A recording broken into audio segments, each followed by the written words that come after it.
Hello, everyone. Let me just close something out here, folks. There we go.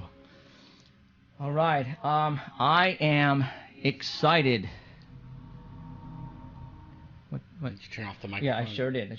So I think we should be okay. I'm just adjusting the lighting here, folks. So I think we're going to be fine. All right. Welcome, everybody, to SPS Radio, coming to you live at 6 o'clock p.m. Why? Because we have a 3-hour show for you guys tonight, and it's going to be very exciting. Alan and I and everybody out there who listens to the show have been waiting for this episode for a long time. And something happened on Friday night that now we're going to be signing, and we're going to talk about a book that a lot of people are talking about. But first of all, I want to say hi to Alan out there in the corner of the studio. Hi, everyone. And actually, we have a special guest in the studio. Jimmy, Alan's brother, is here as well. Just say hi. Hi. Hi. So we have a full studio tonight, and everybody's on computers. Everybody's chatting away, keeping score. Like I said, I have been waiting a long time for this interview. When I first heard about this book, it scared the you-know-what out of my wife and I, and Alan as well. This book we're going to be talking about, it's called Missing 411, and it's about missing people in the mountains of the United States of America, more in the national parks like Yosemite, Shasta, Yellowstone. There are things happening up there that none of you have no clue on what's going on. Somebody decided to write about what's happening up there, and in the process has written 2 books with information of reports of missing people, how they have gone missing, the evidence, the facts, the circumstances, and I don't know if it's by coincidence or not, but most of these missing people's reports, there's always something that another situation occurred across the United States has something in common. And I know it sounds bizarre and weird, it's hard to explain, but when David Paulides, the author, talks about it tonight, you're going to so trip out on this, and you're not going to believe it, but you have to understand, this is the reports that he actually got using the Freedom of Information Act, and he was able to document all these reports onto these books. He did run into a lot of roadblocks. The FBI gave him a lot of hassle. The United States Forestry Department gave him a lot of hassle, and the reason why is because they have been keeping this stuff top secret, hush hush, that way so you guys don't know what's really going on up there, because there's one thing they don't want to do, is they don't want to scare you from going up and having a great time in our national parks, because that's a great source of income for the government, is for you to go spend your money up there. And if you actually knew what was going on up there, I think your whole attitude on camping, hiking, mountain climbing, horseback riding, motorcycling, even hunting is going to change forever. And when you finish listening to this show tonight, I guarantee you your whole attitude when it comes to camping and hiking, like all the above, are going to change 180 degrees. And if you do go up there by yourself, you will not do this again. I guarantee it. Tonight, my job is to scare the you-know-what out of you, because my job is to, if there's a life that we can save tonight by you listening to this show, and what I mean by that is for you guys to keep your family close by when you go camping, then we have done our job, because you're not going to hear this in the mainstream media. The newspapers aren't going to talk about this, but you're going to hear it from us tonight, and you guys are going to totally trip out on this. Okay, so make sure you stay tuned. At 7 o'clock tonight, we're going to get David, the author, on, and we're going to talk for 2 hours on his books. And like I said, it is really going to change your mind on camping. The first hour, for all those who are friends on Facebook, we had one hell of a sighting on Friday night. My skywatcher, who lives at Fruit and Shaw Avenue, called my 24-hour UFO hotline at about 6 o'clock, telling me there was something in the sky, and he's been videotaping it for the past hour. I ran outside. I saw what was a light. I thought it was a star, kept looking at it, and I noticed it would dim out, then dim, and then get bright again, and kept doing that back and forth. And that's when I said, okay, is that just because the sun? It didn't make any sense. So I run inside, get my binoculars, come back out. I'm looking at it, and that's when I said, holy crap. The thing had structure to it. I saw lights. It was a craft. This craft was not in the clouds. This craft was not in our atmosphere. This craft was in space.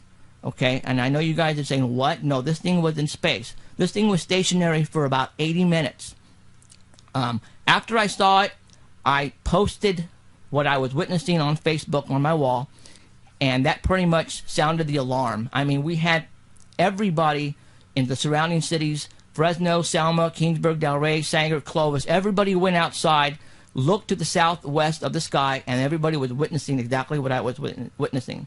And I started getting calls from the media. I got a call from NBC right at that point in time. I got a call. I'm not going to say who I got a call from, but it's from the #1 talk radio station here in Fresno. One of their guys actually is a friend of mine on Facebook, and he could not believe what he was witnessing either. And off the record, he told me, please don't tell anybody that I'm looking at this, because he couldn't believe what he was witnessing, and he didn't want to get pretty much mocked at or laughed at. Because nowadays, when you say you see a UFO, you know, people think, oh my God, it's a flying saucer alien from the Mars or something. But that's not the case. A UFO is an unidentified flying object. You have to understand that.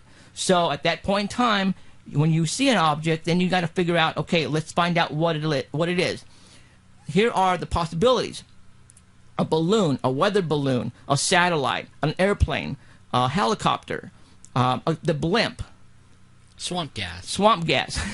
Okay. Then you take all those theories and you start debunking every single one of them. For one thing, it's not a balloon. It was hovering for 80 minutes at one spot, dimming and not dimming, okay? Balloon, no way. Weather balloon, no way. Helicopter, no, because this thing was in space. How do I know this thing was in space? Because there were airplanes with contrails flying right underneath this thing, and you can see the craft that I was looking through my binoculars. It was way in the hell up there. These planes were way below it, okay? That's telling me it's not an airplane and it's not a helicopter. I just debunked everything. Now that leaves two theories left to think about. One, military. Is it a top secret military project? Very well be, because at this point in time, you know, we do not know what we have. Second theory, is it something from another world? Okay? And now we're talking aliens, you know, spaceship from another world. We don't know. So that leaves two theories, okay? Now, you have to understand, this thing was floating, hovering for 80 minutes when I first saw it. Now, this was in space. And this thing was in space, hovering for 80 minutes. Everybody has seen a satellite or the International Space Station. When you look up in the sky, this thing is going over like this, in an orbit around the Earth. Satellites do not stay stationary. They are constantly moving. This thing was in space, hovering. Think about that. Do you think we have anything that can possibly do that? We don't know. Okay? NASA, never a straight answer. Okay? What I'm going to do right now is I am going to, for those people who have never seen the video or looked at pictures of this video. Okay, Robert Thorson, who we're going to get on the phone here pretty quick. He is, and you guys heard me talk about him many times, and I talk highly of Robert, and I'm going to tell you why. This guy is a master when it comes to recording objects, either in the day or the night. No ifs, ands, or buts about this guy. And when this guy videotapes something, people think it's automatically a hoax or it's Photoshop. Why? Because this guy, the clarity that this guy can bring in on an object freaking in space is unbelievable, because he's been doing this for over 10 years. He actually purchased, I'm going to show you, he has a camera similar like this, and you can actually purchase extra lenses that screw on to the camera that gives you now the double and triple intense when it comes to zooming in on an object. That's why he was able to get this thing in space, and the clarity is unbelievable. So what I did yesterday, or the day before yesterday, is I was watching the video on my iPhone, and I was pausing it. And you know, with the iPhone on a video, you can actually take snapshots, pictures of a video if you want. That's what I did. Now, what I'm going to do right now is I'm going to show you pictures of these snapshots that I took out of this video. This thing that Robert recorded, this thing that everybody saw Friday night, had structure to it. It was an actual craft. Okay, I don't care what people say. People cannot debunk this at all. Anthony Sanchez of UFO Highway called me that night, and this guy was just out of his mind. Because this guy has seen videos and pictures of UFOs from all over the world. He was just flipping out. He said this is probably one of the best videos of an unidentified flying object that he has ever seen. And I actually double that. Okay, so this is what we're going to do. I am going to... Oh boy, where'd it go?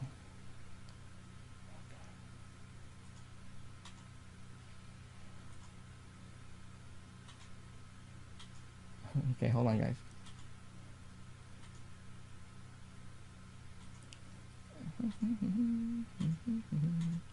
There I am.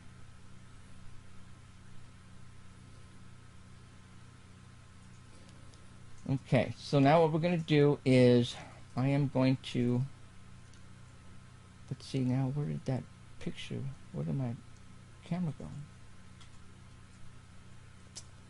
Crap. Can you still see me on the screen there, Ellen? Yes. Yeah? All right. I am trying to, guys. Now I can't. You can't? No. What, you got? Is that just the screen? Oh, I see. So now I'm on now, right? Yeah. Okay. I can't see myself now. Don't worry. You still look the same. But I can see when I do a zoom in and zoom out thing, I can't tell. Oh my gosh. Oh, there I am. Let's see, how do I get that? There I am. Okay, we're good. All right, here we go. So what I'm going to do now, people, is I'm going to open up. I think this is probably one of the best ones here. You can even zoom even that with the little green thing. Okay. You know what I mean? You can narrow it. Oops. Okay. See that? You know what? I'm just going to go straight to the screen. Okay, do you guys see that, folks? That looks like to have some type of a tail fin on it. A lot of people were saying space shuttle. A lot of people saying Enterprise. The Enterprise, basically, from Star Trek. Okay, so now what we're going to do is we're going to get another... I'm going to go ahead and get another picture for you guys to see.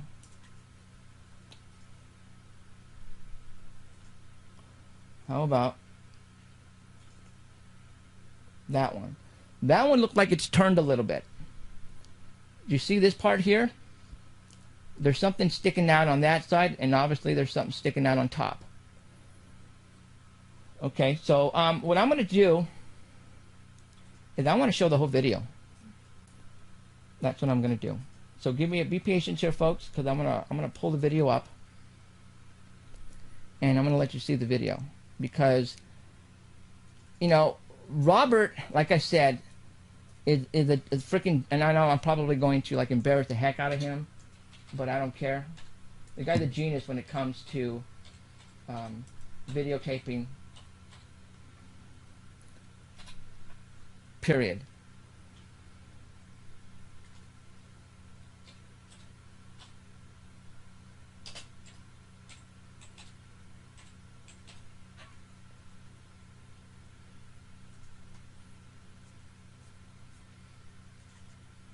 Holy mackerel, he's already got over 4,000 hits on this. That's just freaking crazy.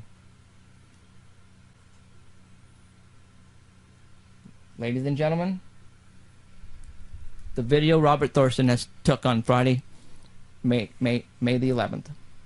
There's no voice to this, though. I'm going to go ahead and narrate it. This thing is in space. I don't care what anybody says. This thing is in freaking space.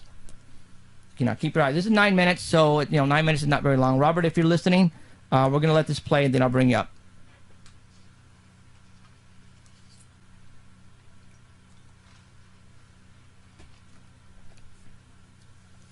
We had so many people on Facebook. Oops, it's catching up. We had so many people on Facebook looking at this thing, and it was just crazy. I mean, now you have to understand, this thing is in space, okay? Have you ever tried to videotape something across the street or a block away and try to keep it still? There's no freaking way you can do it. No freaking way. It's even harder when you have it zoomed in to the max. Yeah. I mean, even one little tiny little breath will make it go off screen. And you have to adjust the exposure. You have to focus on it, zoom in, zoom out. He does all this with his thumb, people. You have to understand that. He's like, okay? I mean, this guy is like, it's like, taking a gun out of your holster and shooting it. I mean, this is how this guy is on his camera work. It's crazy. Now, in about... You know what's amazing? In his video, it is moving up. Mm-hmm. Okay? True. Now, in my video, at first, it wasn't even moving. You're right. For the first, 30 minutes. Then after that, it started moving to the east. And as it got more towards the foothills, or the hills, it started moving faster and faster. I mean, I'm not blazing fast, but it was increasing speed as it moved across the sky. So that means, I mean, look at that right there. Look at that, folks. Do you see that? That's a freaking... I'm sorry, I'm not a big Star Trek fan. I mean, I like Star Wars. What's the vehicle Luke was riding on over the desert? For you Star Wars fans, you guys know what I'm talking about. That looks exactly like it. But you have to understand is that I was witnessing, and I'm sure everybody else was, 747s and 737s flying right under this thing. And this thing is in space, and these planes were probably a little bit smaller than this object, or right about the same size, which is telling me that this object in space was freaking huge. It was huge. It was huge, okay? All right, I'm just going to go a little bit more. But this thing, I don't know if it's changing. I think what it's doing is it's rotating up there. And when I was looking at it, it had like 5 lights on it, 5 or 6 lights. At first, I thought it was a reflection off the sun, but it wasn't. I actually saw almost like big 5 headlights on this thing, huge. So when it was rotating, and you guys who witnessed this, at times it would get really, really bright, and then it would dim out. Because when it was rotating, and the lights would rotate towards where we were at, and that we would see the brightness of the lights, and then it would, rotate again, and then it would dim out, and then all of a sudden, a lot of times we thought, well, where'd it go? It was still there, but you just didn't see the lights because it was rotating. And on his film, you see that the object gets extremely bright at sometimes because that's when the lights are really shining at you. Okay, we're gonna go ahead and stop it because that's pretty much. Okay, now what I want to do,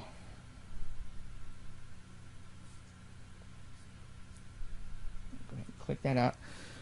When I was talking to everybody on yesterday's show, I was telling everybody needs to get one of these binoculars.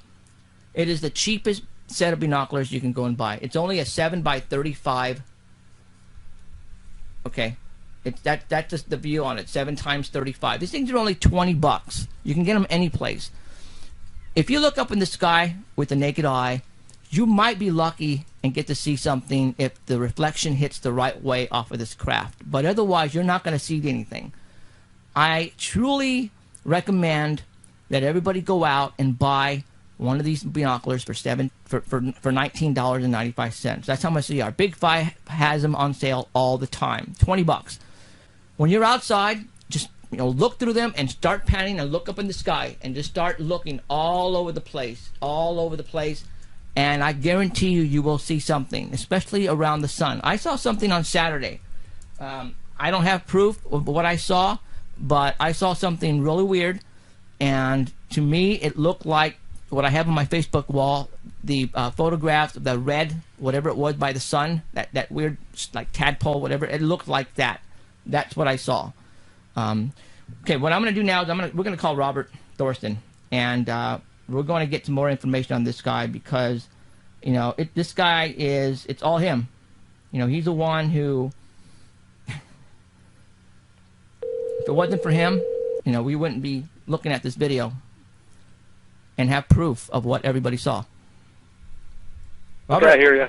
Hey, right on. Okay, ladies and gentlemen, Robert Thorsten. How you doing, Rob? I'm doing all right. I even took a shower. You want to be clean when you talk to me?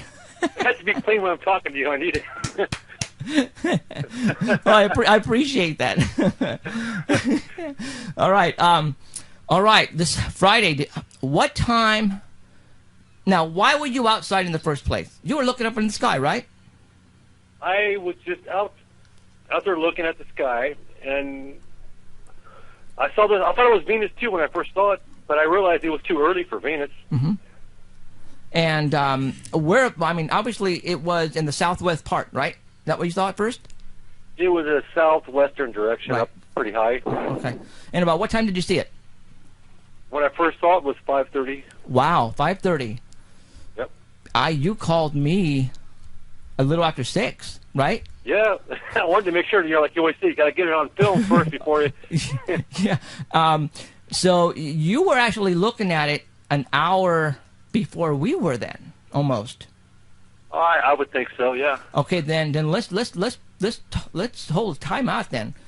Then this thing was up in the sky for 3.5 hours, because because you saw it for an hour, we saw it for another 2.5 hours. Huh? Yeah, Where's Robert? I watched it fade away around 8 o'clock and started heading in.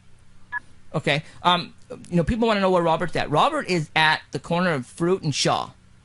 Okay, this is where he lives. This is where he has been getting all the videos on my website. Practically belong to him. Okay, all the great videos of all the UFOs except for one, which was shot by Amanda. That's the triangle in Clovis. But everything, pretty much all the other ones have been shot by Robert. Robert has 3 UFO YouTube channels that has nothing but weird things in the sky. Now, when Robert videotaped, now you have to understand something. You know, our military. You know, Fresno is right in the middle of Area 51, China Lake, and Lemoore Naval Air Base, and we have the 144th Fighter Wing here in Fresno. So we have a lot of military everywhere. You know, I would not be surprised if the military is using Fresno as a guinea pig and testing a lot of this stuff over us.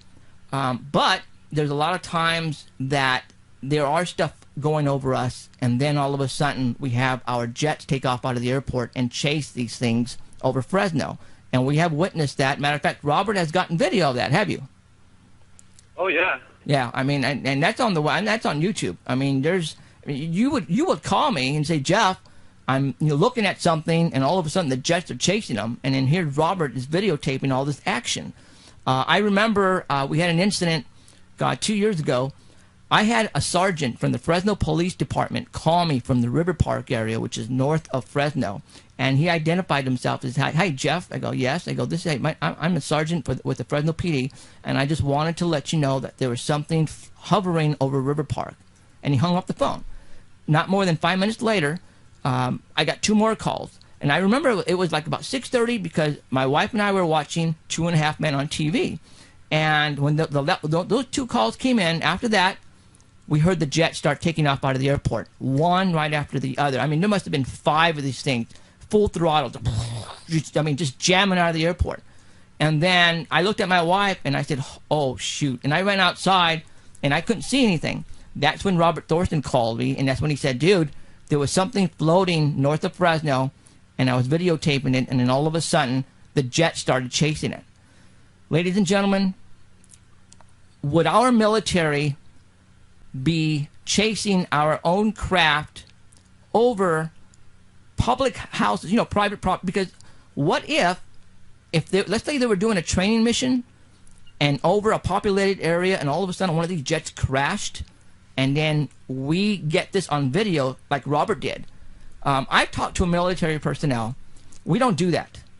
Okay, when they test stuff like this, either they test it over the desert or over the ocean, away from people's eyes. Because what if this thing is highly top secret, and all of a sudden somebody like Robert gets it on video? Boom, it's all over. So this guy from the military personnel, matter of fact, he was on with us a while back when we actually had an encounter like that, and he witnessed the whole thing. He came on the air and he pretty much said, Jeff, I'm in the military. I know that we do not test stuff like this over public land, period. Because why do we want to let the public know what we're doing? What we're actually flying. Now at nighttime, no, we don't do that. He says, we have Area 51, we have China Lake over the mountain ranges. We do the testing over there, not over Fresno, not over Sanger, not over frickin' Selma or anything like that. But that's what's happening, and these jets are chasing them. Now, going back to the May on Friday's UFO, this thing I know for a fact was in space. Is that right, Robert? I mean, this thing was over the clouds, right? It sure looked like it was way up there. That's why I thought it was a star. Right, and that's why it threw me off for a loop too, because I thought it was a star, and not, Alan thought it was a star. Everybody thought it was a star, and until it started dimming and not getting bright and coming back and forth.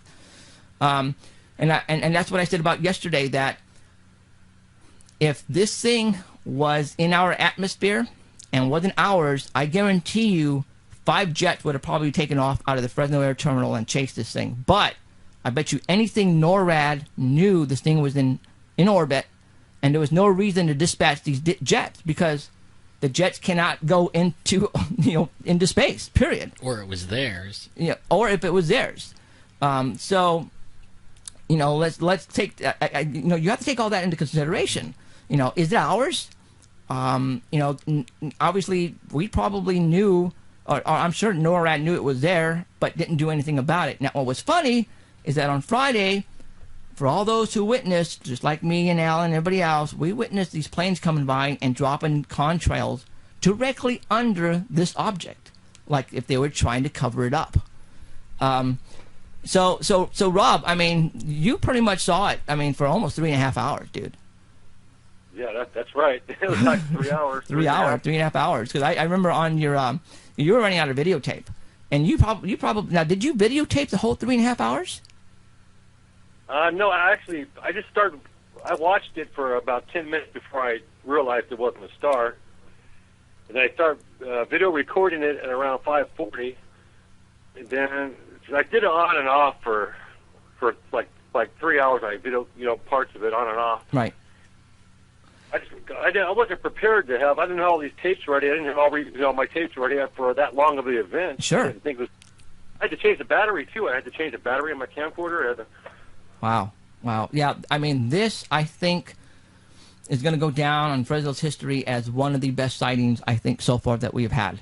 Because, like I said, NBC News called me right away, and they're saying, Jeff, do you see that? And they're asking my advice. What is it?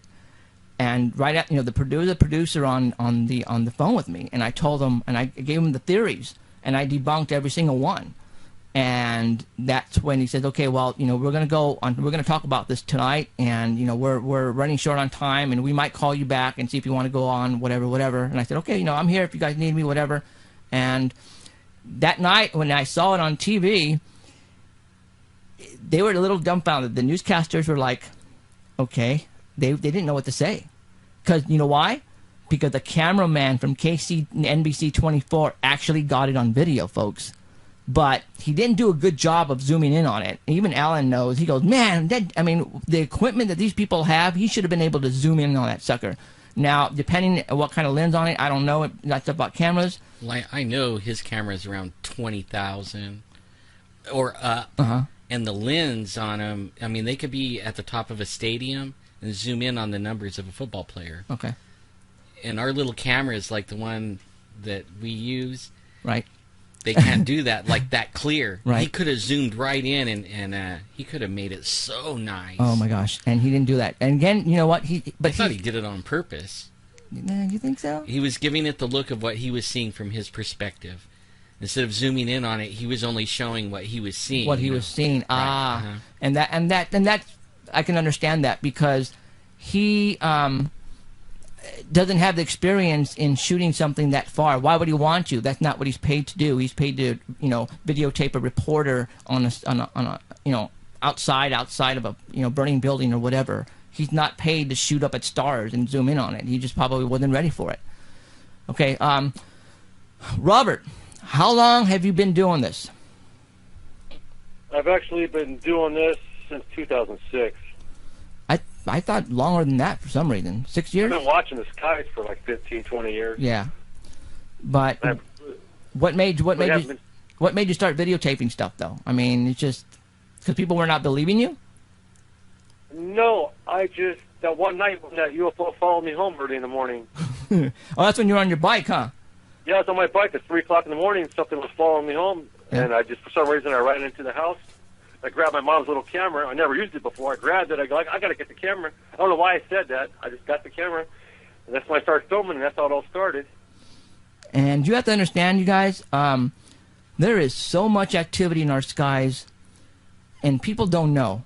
And I'll tell you why you don't know. It's because you're not outside like Robert is on a daily basis. Now, you have to understand, people think Robert gets a lot of stuff on video, and I'll tell you why. Robert is, you were injured in a motorcycle accident, is that right? Oh, yeah. Yeah, so you can't work, and you're pretty much physically disabled, right? Yeah, I can't do certain things. I mean, I can't do it very long. Right. So basically right now he's, he can't work, so he pretty much stays home now, and that's all he does. This is why he has the time to go out and skywatch, and people don't realize that. And it's not like he goes outside 10 minutes, 15 minutes, and he gets all this stuff on video. This guy is outside hours after hours after hours, and and that's why he gets so much good stuff. Is because he's actually out taking the time. So, when people say he's photoshopping it and making it all up, you don't have that type of sophisticated equipment at home. I've seen your stuff, dude. It's like ancient old. I don't have nothing. I got the basic nothing.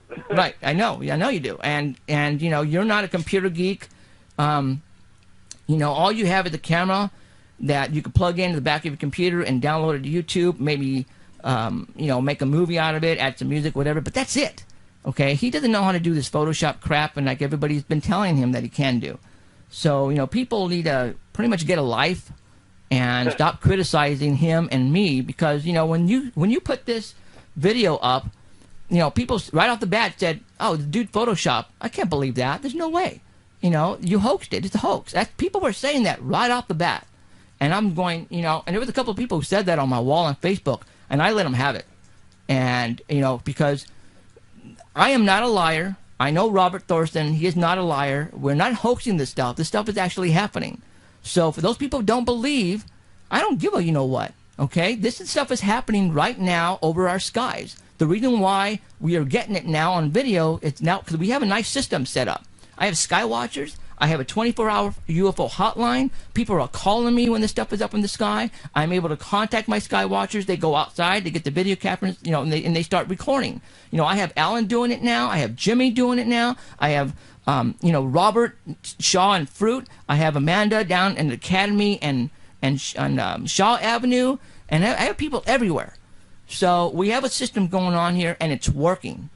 Okay, and for those people who can't believe we actually got a system going, well, tough. We do. Okay, and it's working great because the military is pissed off at us. Big time. Okay? And how do we know that they're pissed off? It's because they're actually following us. Some of us we're being followed, and for all those who know that, the National Geographic has a UFO show coming out and I'm going to say in about 2 to 3 months, and it's going to put Fresno on the frickin' UFO world map, because the stuff they got on video is going to blow you away, and it's pretty much going to say, you know what, what Jeff and Alan and Robert has been doing is totally fact and legit. because the National Geographic is pretty much going to show you on TV in front of millions of people what is actually happening in Fresno. The host of the show pulled me aside, and he says, dude, when this thing airs, he goes, you're going to be getting calls from all over the world because Fresno is now going to be considered another Roswell, New Mexico. Why? It's because of the triangle crash we had north of Fresno. They have some stuff that they're going to show you on film that's pretty much going to validate what happened on that mountain. And it's going to blow people away. It's going to blow people away. So, all right, Robert, I appreciate you coming on. All I can say is keep up the good work, you know, and I know you know, what's funny, people, is that Robert Thorson, to this day, is still getting death threats. Okay, and we don't know who from. We think maybe from people who think he's hoaxing all this. They're actually threatening his life. They've actually drove in front of his house. And, you know, he's actually contacted the FBI, the proper authorities, and notified them on what's going on. He gets death threats because he's getting so much stuff on film, he's pissing them off. Uh-oh. Peeps say it's up there now? No? There's a guy on chat saying it is, but he's also been saying it's Venus the whole time in here. You know. It's hard to say about that one. Yeah. So, okay.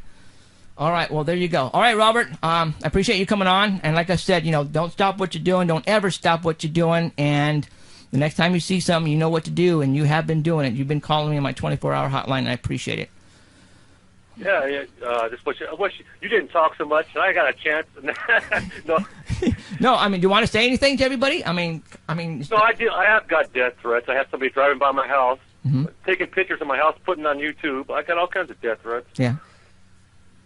Yeah, and I believe it because, you know, I know what you've been getting. I know that people don't believe you, and they think you're hoaxing this stuff, and you're not. And I'm going to say 80% of these people are jealous of you, and that's the reason why they're saying this and trying to debunk you all the time is because they're freaking jealous of what you're getting on film. Like I said, this Friday, this video that you got, I think is probably the best video that you have ever gotten and that I have ever seen close up. That's a freaking craft. I don't care what anybody says. That's not a balloon. That's an actual craft in space that was hovering for 80 freaking minutes. Right. Or longer, because Robert actually was, you know, videotaping it longer. That's what makes it not space junk. Yeah. Because, I mean, space junk's going to move at a certain rate like a satellite. Exactly. Never hover. Oh, it's never going to hover at one spot. Never. And the thousands of people who witnessed this on Friday they were witnessing it hovering and, you know, rotating and dimming and dim out, bright and dim, and then all of a sudden it starts moving eastward? Really? Okay. So, all right, Robert, I'm going to let you go. I appreciate you coming on tonight, and you know, keep listening, and don't you ever not call me when you see something. All right? Yeah, I'll definitely. I always call you. Oh, you always call me, brother. Thank you. Appreciate it. Yeah. Talk to you later, man. Thanks. Later, Robert. See you guys later. All right. Thanks. Okay. Bye. Bye. Coolio. Okay, let me drink some. Right on, Robert. He's a good guy. Yeah, he is. But all those who don't know, too, and I talked about this yesterday, the movie, The Battle of Los Angeles, everybody has seen that movie. Sony Pictures used one of his videos on a trailer for the movie. Paid him $500 for like 3 seconds of a clip. That's on YouTube. Matter of fact, the video or the video of the UFO that he shot is on my website. It's the one, the triangle with like 5 or 6 lights in a triangle formation, you know, flying type of deal. They actually use that in one of the trailers. So people know of him. People know of us. The networks are watching us. The news people are watching us. Everybody is watching us right now because of what's happening over Fresno. What I want to do right now is I want to open it up for people in wherever. Did anybody see this yesterday on Friday?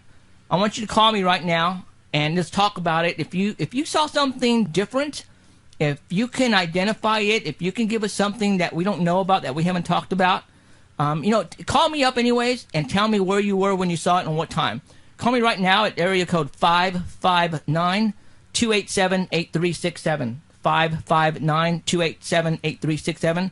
I don't care where you're at. Just, call me and say, hey, Jeff, this is so-and-so. I live in so-and-so. If you live in Fresno, tell me the cross street that you're at. And say, yeah, I saw it about this time. How many people saw it? How long you guys witnessed it for? And let's, don't be afraid. Just call me really quick. And, I won't have you on there for a little, for that long. We'll just talk about it really quick. Don't be afraid. Call in. Come on, people. And then, like I said, we'll talk about it a little bit. In about 15 minutes, we're going to have David Paulides for the Missing 411 book. This is going to be an awesome interview. What we're going to do, we're going to go on for 2 hours with him. We're going to take an because we have. Oh my gosh, I didn't bring it in here. Hold on here. I'm going to do something. Dun, dun, dun, dun. What I want to do is stand by, guys.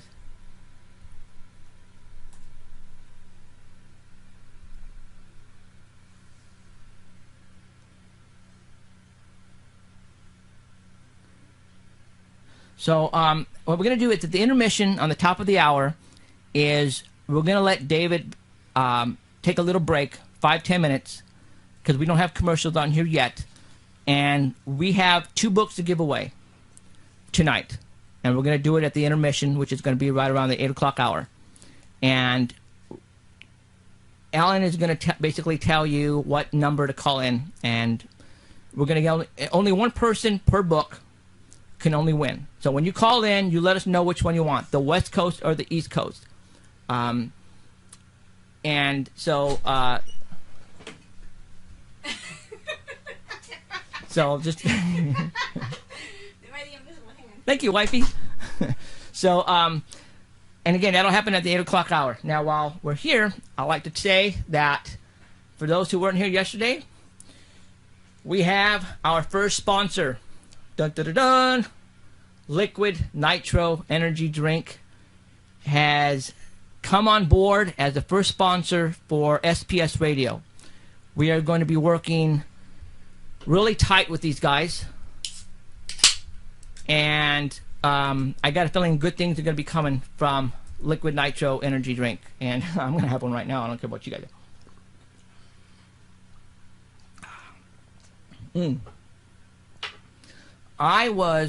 My only energy drink that I used to drink was Red Bull. But to be honest, and I'm not just saying it because they're my freaking sponsors now, this thing goes down a lot smoother than Red Bull. I don't know why. Okay? I like this stuff a lot better. So this is going to be my drink from now on. They are in Fresno, in certain stores, but they're moving up just like we are. And that's why we have decided to work together to promote each other on our way up the stairs. So we're going to be doing a lot of stuff with these guys. They're going to be sponsoring a lot of events for us. And we're going to be going to a lot of their events in our research ambulance. We're going to be setting up shop. We're going to be talking to people who like the paranormal. We're going to be able to give away energy drinks probably on the air, give away posters, the whole 9 yards. So this thing is really, really going to help out SPS Radio and Sanger Paranormal Society. And it's gonna take off, basically. So on my Facebook wall, what I did is I list all of the stores in Fresno that carry this drink. Tonight, after the show, I'll go ahead and list it again. So that way you guys can go out and get this. Because the more you help them out, the more they're going to help us out. Simple as that. Okay? Liquid Nitro, our first sponsor. Yay! And I hope it continues where we get more sponsors. But it's, we're moving up, people. I don't care what, I mean, everybody listens to this show. Everybody watches me on Facebook. Because the stuff that's happening in Fresno, I don't want to say is not happening anywhere else. But we have a system here in Fresno, and it's working. We have a network, and it's working. People can go outside when there's something in the sky because we now are getting informed when this thing is happening. And therefore, that's why we get this stuff on video and on film. Because, the network that we have, it's working. It's absolutely working. And people are realizing that, and people want to get on board with us because, great things are coming, and it's only going to get better. And I'm excited. Alan is excited. Like I said, for the next 2 months, it is going to be off the hook for us, and I'm going to tell you why. Next week, he hasn't called me yet, but I think we'll hear something tomorrow. We're going to start the process of the DNA next week. Okay, people, you know what that means? The DNA that we got off the windows, we're going to start it next week. And I've been waiting for this for a long time. So is Alan, so is everybody else, Jimmy. We have probably the 2 biggest people on DNA in the United States are going to be assisting us in getting this thing tested and to try to figure out what was left on the windows of my truck. We all know what it is. I know what it is. Alan knows what it is. Jimmy knows what it is. But we need confirmation. And I think these guys are going to be able to do it for us. When that happens, I think it's going to be world news. It's going to be all over for us. I mean, it's going to be all over for us. There's going to be things happening now that I would have only dreamed of. And it's going to get crazy, and, we're going to be moving all up like the Jeffersons. It's actually been like a wild ride. Yeah, it has. And it feels like, it can't get any better. You know what I mean? You're like, man, it just can't get any better. And then it gets better. It gets better. I mean, like the UFO on Friday. Yeah. I mean, stuff like this, every week something happens, and it's like it puts us on the map again, and then we move up another step, and move up another step, and we're constantly moving up, and we have never fallen down. Nope. We have never fallen down. And we haven't really been trying to move up. We just do our thing. We do our thing. Just having fun and just keep on. That's what it's all about, is having fun. And Alan taught me that. He goes, you know what? If you're not getting paid, but if you're having fun, then do it. And keep on doing it the right way, and something eventually will happen. I didn't think that, I was going to be at this particular place today. I had no clue I would have my own show on the internet, a dime a dozen shows, granted. But you know what? I the way we, give you the show, it's in a professional way that, try to compare us with other stuff you see on the internet right now. No way. Okay? There's no way. You can't. Somebody made a comment on the internet and when they said, you mean, because, when I got our first sponsor, some guy said, you mean you've been doing this on your own? And I said, yes. I've been doing this. I work for AT&T. I'm a telephone technician. I've been doing it for 25 years, telephone work. So I have a great job. But when I put my heart and soul into something, this is what you get. Facebook, the wall, that's what you get. Okay? I know I was brought up, my dad taught me that if you're going to do something, you do it right. Simple as that. Okay, you do it right. And that's what I've been doing. And that's where we're at right now. And people are taking notice of what I've been doing. And it's just been nonstop. I'm having a blast. No doubt about it. I'm a kid in a candy store. Alan the same way. Jimmy the same way. All of our friends out there. You have Ito. You have Danny Valderrama. All those guys love to be here every Sunday. They have a freaking blast because, we try to bring you into our family, and this is what it is. We're a close family here. And it's, I'm just having a blast. I'm having a blast doing this because since I was a kid, I love this stuff. I mean, In Search of, Cold Check the Night Stalker. I was even telling Alan and Jimmy, do you guys remember that show called The Psi Factor? P-S-I Factor? Do you guys remember that? Those guys wore like suits, had earpieces, and they had like a diesel truck with their station in. You know what I'm saying? I remember that show. It was like in the early 90s, and I used to watch it all the time. And then the show of all shows, The X-Files. And I know Ito right now is going, yay! I am the biggest fan of X-File that you will ever know. I have just about everything the X-Files ever put out. Okay, everything. I even have the I Believe poster that Mulder had in his office. I have the actual original poster with the Fox signet on it, and I have everybody's autograph on there, from Chris Carter to the Smoking Man to all the Lone Gunmen. I have everybody's autograph on there that I personally got myself, and it's hanging in my club. That's how big of a fan I am. Okay. And Ito, he does have the dolls. What? The 2 dolls. You have the dolls. The Barbie dolls? Mm-hmm. Oh yeah, I got the Barbie dolls. I got the lunch pail. I got all the watches. I got the pins. I got all the badges. I got all of the figurines.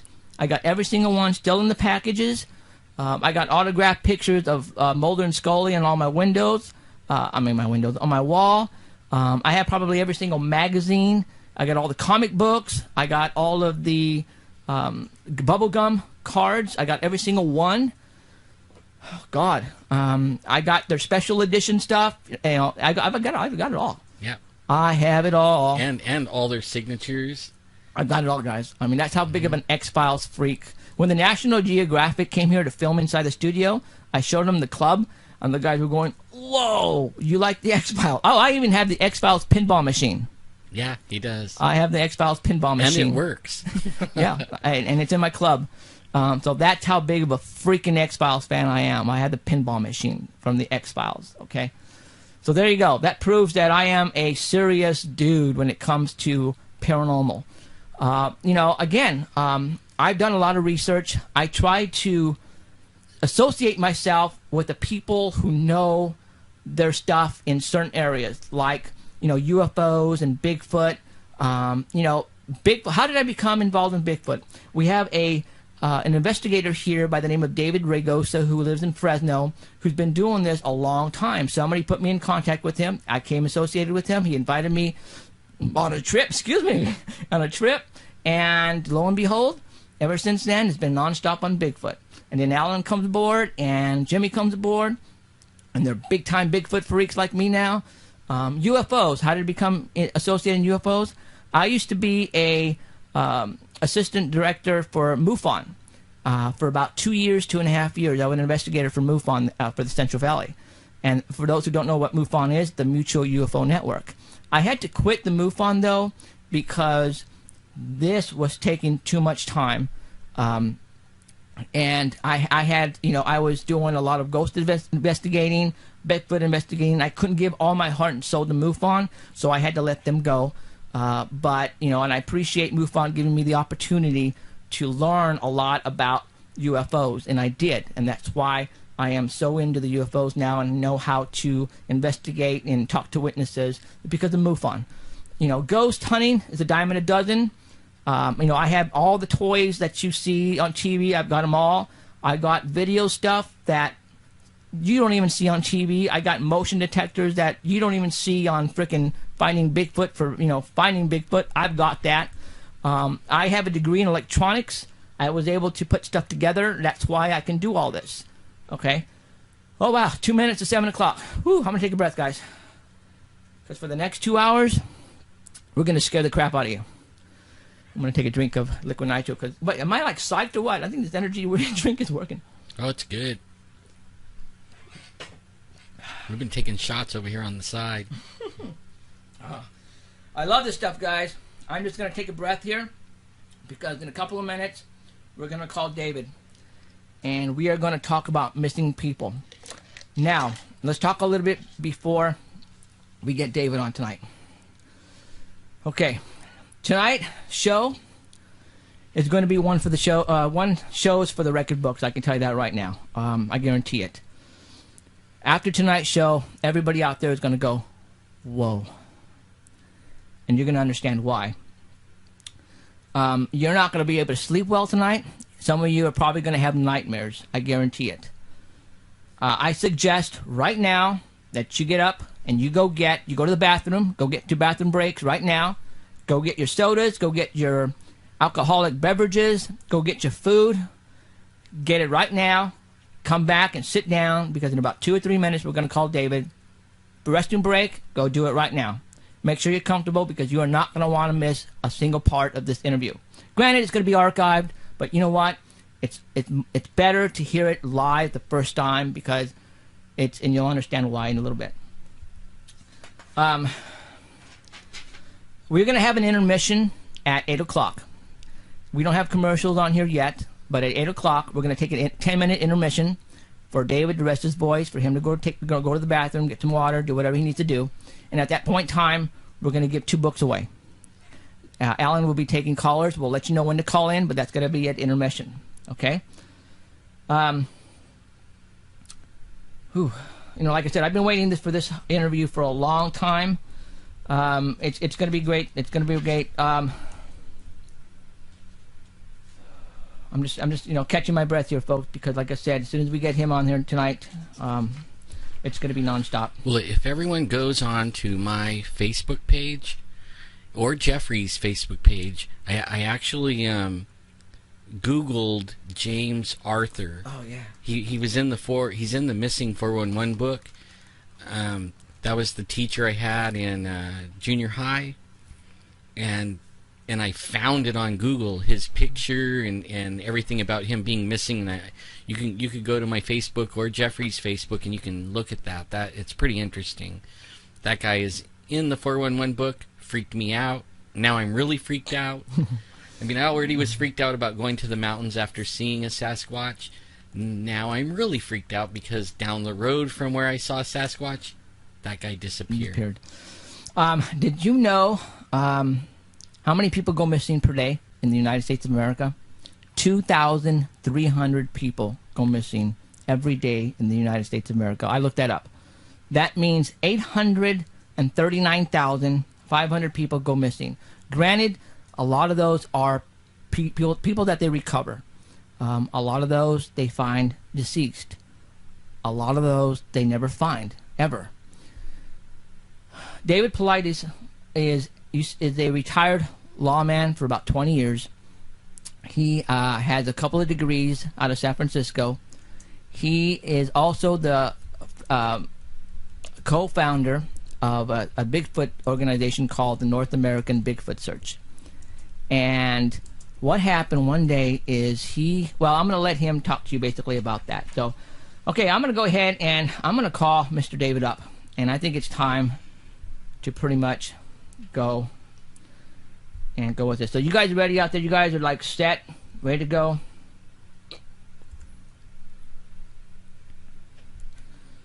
Wait.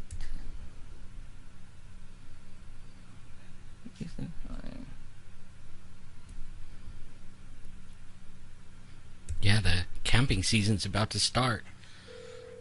Joe is telling me he's ready. David, this is Jeffrey with Sanger Paranormal SPS Radio. How you doing? Pretty good. How are you? I'm doing extremely well. Can you hear me good? Absolutely. All right.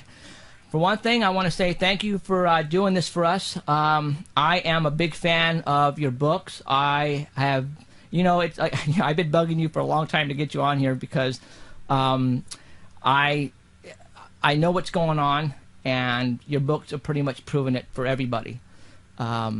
So I pretty much gave everybody a description of your background. You're 20 years lawman, a couple of degrees. Where did you get your degrees at? In San Francisco? Yep. Right on. And I don't know if you want to talk about this or not, but the North American Bigfoot Search. Is that right? Yeah, and if we're going to talk about missing people, let's kind of steer clear of that. Sweet. Okay, we'll do that. Sounds good. All right. So what in the heck made you look into missing people, especially in our national parks? You want me to talk about that on the air? Yeah, let's go for it. We're on the air right now. Oh, we are. Well, what happened was that I was at a national park doing some other things, and I was talking to people that were non-park employees. They were concessionaires. And some park employees started watching, started listening, and one thing led to another, and I started talking to them a little bit, and I kind of asked a little about my background. They're friendly people. And I went back to my hotel, which was off the national park, and later that night I get a knock on the door, and a guy in plain clothes says, "Hey, Dave, I was one of the national park people that you saw out there today, and we looked into your background, and we think you'd be the right person to give this information to." And they started to talk about the different parks they'd worked at and the number of disappearances at these different parks. And the unusual part about it was, is they said that there wasn't much follow-up done about it. And initially, when the people went missing, there was a lot of press and a lot of media, and then it quickly dwindled away. And they were talking, and they said it just doesn't seem right. It just doesn't seem as though they should have that level of disappearances, and there were few facts associated with the disappearance, and they knew that the national park wasn't doing anything trying to track it and understand it, etc. And they said, we think somebody needs to take a hard look at it. And that was almost 4 years ago now. Wow. So you have been researching basically for 3 years, 7,000 hours. Is that correct? Yeah, we're pushing 4 years now. Wow. So now, when the forest ranger, I don't know if you want to let people know, where were you at when what area were you at when you started doing your first research on this? I never said where I was. Oh, okay. And out of protection for the people. Got it. Okay, so you started looking into reports. Now, how did you get all these reports? Through the Freedom of Information Act, is that correct? Well, you have to dig pretty hard. You have to know how to work the internet, and there's some sources that you can go to and how to tweak it to get the information you want. And after hours and hours and hours, you finally come across some that start to look suspicious and some that don't make sense. And then once you have some names and some dates, then you can start digging further. But at the beginning, what we did was we Freedom of Information Act sent requests to the National Park Service, and we wanted to get a list of missing people inside their system. And people got to understand that the National Park Service has a very large, federally trained law enforcement group that patrol national parks. And these guys are as well equipped as any municipality. They're probably trained better than most municipalities because they go to the Federal Law Enforcement Training Center. They're highly organized. They're the kind of group you'd want, that you would think would be a good hold of this information. So we sent the Freedom of Information Act request, first asking for a list of missing people from Yosemite. And we got a response back that they didn't keep lists of missing people from Yosemite. They didn't keep lists. Now, that just doesn't make any sense to me. I mean, does that sound right to a law enforcement officer? Does that make sense to you? So I actually sat down with a couple of guys that are heads of major law enforcement institutions, and I sent this to them, and we called, and I said, does this make sense? And they said, well, it must be semantics. It must be some way you worded that request that they didn't understand it. So I wrote an entirely different one with entirely different language, but with the same request. And I get a call back from the head of the Freedom of Information Department for the Western U.S. out of Denver, and she tells me, no, Dave, we understood the request. We don't have any lists of missing people. And I says, okay, so let me get this. You have 20 people a year maybe go missing, maybe 30 in Yosemite that you start searches on, and some of those people never come out and they're never found. And there's no log of these people missing and where they were last seen. And she says, oh, we don't have the funds for that. That costs hundreds of thousands of dollars. And, So I said, whoa. You can keep a list of missing people on a clipboard and some graph paper.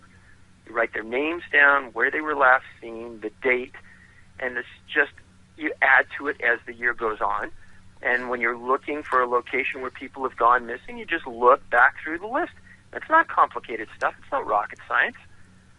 Then all of a sudden, everyone stopped talking. So I said, so if I want a list from Yosemite, how am I going to get it? And I said, well, let me ask the National Park Service in Yosemite what they say. So they came back and they said it costs in excess of $34,000 for them to develop a list. What? Okay, now, are they just saying that because they don't want to give you the list, or was that actual numbers? I mean, an actual amount? Well, it's even more unusual than that. Because I had books published by a publisher, I wasn't self-published, and I'd sold books before, I asked for an exemption under a clause that says if you're a published author, you can ask for an exemption from the costs. So they dilly-dallied and waited, and finally I get a response from an attorney inside the National Park Service. And their response was that my books aren't in enough libraries for it to qualify as an exemption. And we had some guys that are attorneys that did some research into FOIA, and there's no such criteria. They don't. Yeah, that doesn't make any sense. So they're like beating around the bush. They don't want to give you any information. Period. It looks like. Well, as far as lists, they're going to make us, run the marathon to find out. And right. That's okay. I mean, we did our homework, and we came out with a list that I know we're missing a lot of people, but at least it's a list. Right. And so to make things obscenely weird, we says, well, if it's 34,000 from Yosemite, you have 383 locations across the United States. How much would it be for a list for all of the locations that you have? And they said it'd be 1.4 million. 1.4 million for the National Park Service to do their own job. Wow. Okay, that's just not right. Okay, well, so that's a big time roadblock for you right there. So what type of information did you get, or were you able to get, if any? So many times on cases where we knew people were missing, we'd send a Freedom of Information Act request. And a lot of times they'd say they wouldn't have the case. Many times they said they lost the case. But every once in a while, we'd get the case. And there's a case out of Yosemite that disturbs us greatly. And it disturbs us greatly because this girl, a 14-year-old girl, was with her dad, and they took a backpacking trip on horseback from Tenaya Lakes, and they rode into an area called Sunrise High Sierra Camps. And this girl's name is Stacy Harris. Stacy was 14, and she disappeared July 17th, 1981. And there were 6 other people in this group when they rode into this High Sierra camps. And in these areas, they have cabins way back in the middle of nowhere where they ride the horses in. The ranch hand takes care of the horses. They go into the cabins. They change. They spend the night in there. Stacy comes out and tells her dad that she's going to walk over to this granite point 150 yards away with this 71-year-old man who's with the group. Everybody sees Stacy and this man walk to the point, and they're at about 9,000 feet. And this older man sits down. Everyone sees him, sits down, and Stacy tells the man that she's going to walk down the hill to a lake that's maybe 200 yards away from where they were sitting. And she had her camera with her, and she was going to take some pictures. And the man says, okay. Well, the man never leaves his position and says, I'm too tired to walk with you, but go ahead. So the man watches her walk down the granite area into a wooded area surrounding the lake. And that's the last time anyone ever saw Stacy. And the subsequent search found her lens cap to her camera on the trail in the forested area by the lake. That's the last thing they ever found of her. And a 2-week search never found anything else. And she's never been found since. So this is a case that we sent a Freedom of Information Act request to park officials. And this was probably our 15th, 16th request. And previous to that, we had gotten about 12 or 13 back with the cases of these missing people that were still active. And this special agent, and that's what they call a detective in the Park Service, the special agent calls me and says, Dave, why do you want this case? Which is an inappropriate question in the Freedom of Information Act, because why a citizen wants a case is irrelevant behind why the Park Service or any other governmental agency gives you the case. In fact, they can't ask the question according to FOIA. So he asked it, and I said, well, we're doing research on missing people. And he goes, yeah, but why do you really want it? I said, do you realize that's an irrelevant question that you're not supposed to be asking? He goes, I can ask anything I want. And he goes, why do you want this one? And he goes, you know that active cases in the Park Service, you're not going to get any of them. This guy, his name is Yu, Y-U, Special Agent Yu. I said, Agent Yu, do you realize that I have over 12 active cases that have been given to me by the Park Service? And he says, no, you don't. I said, no, I do.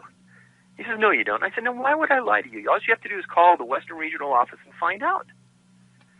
And it was a very antagonistic phone call, which I've never had between a federal law enforcement officer and myself like this. And the final thing was on the phone is he said, you'll never get this case. Wow. he's right up to this point. I've appealed it twice. I've gone to our congressman, and they said that the Park Service won't give it up. Wow. Did they actually send out a search for this girl? I mean, when she disappeared, I mean, I'm sure that, the search was set out for her. I mean, so obviously there's got to be reports in there someplace. Oh, there was an extensive search. And in fact, one of Stacy's uncles contacted me. He heard about the book, he read the book, and then he called and he said, Dave, I was actually one of the relatives that drove up there and assisted on the front end of that search.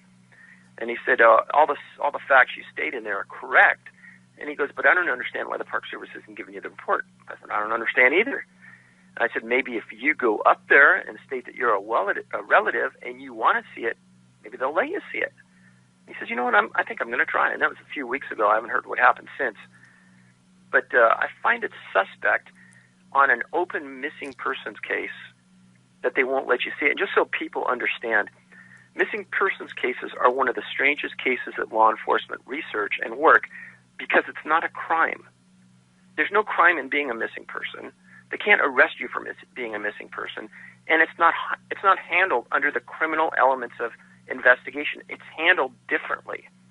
So there's no crime report per se. There's a missing person report. And I asked you, I said, are there any suspects in this case? No. Have you had any suspects? No. I said, have you had any ongoing investigations since the 80s? No. So it makes you ask, why won't they release this?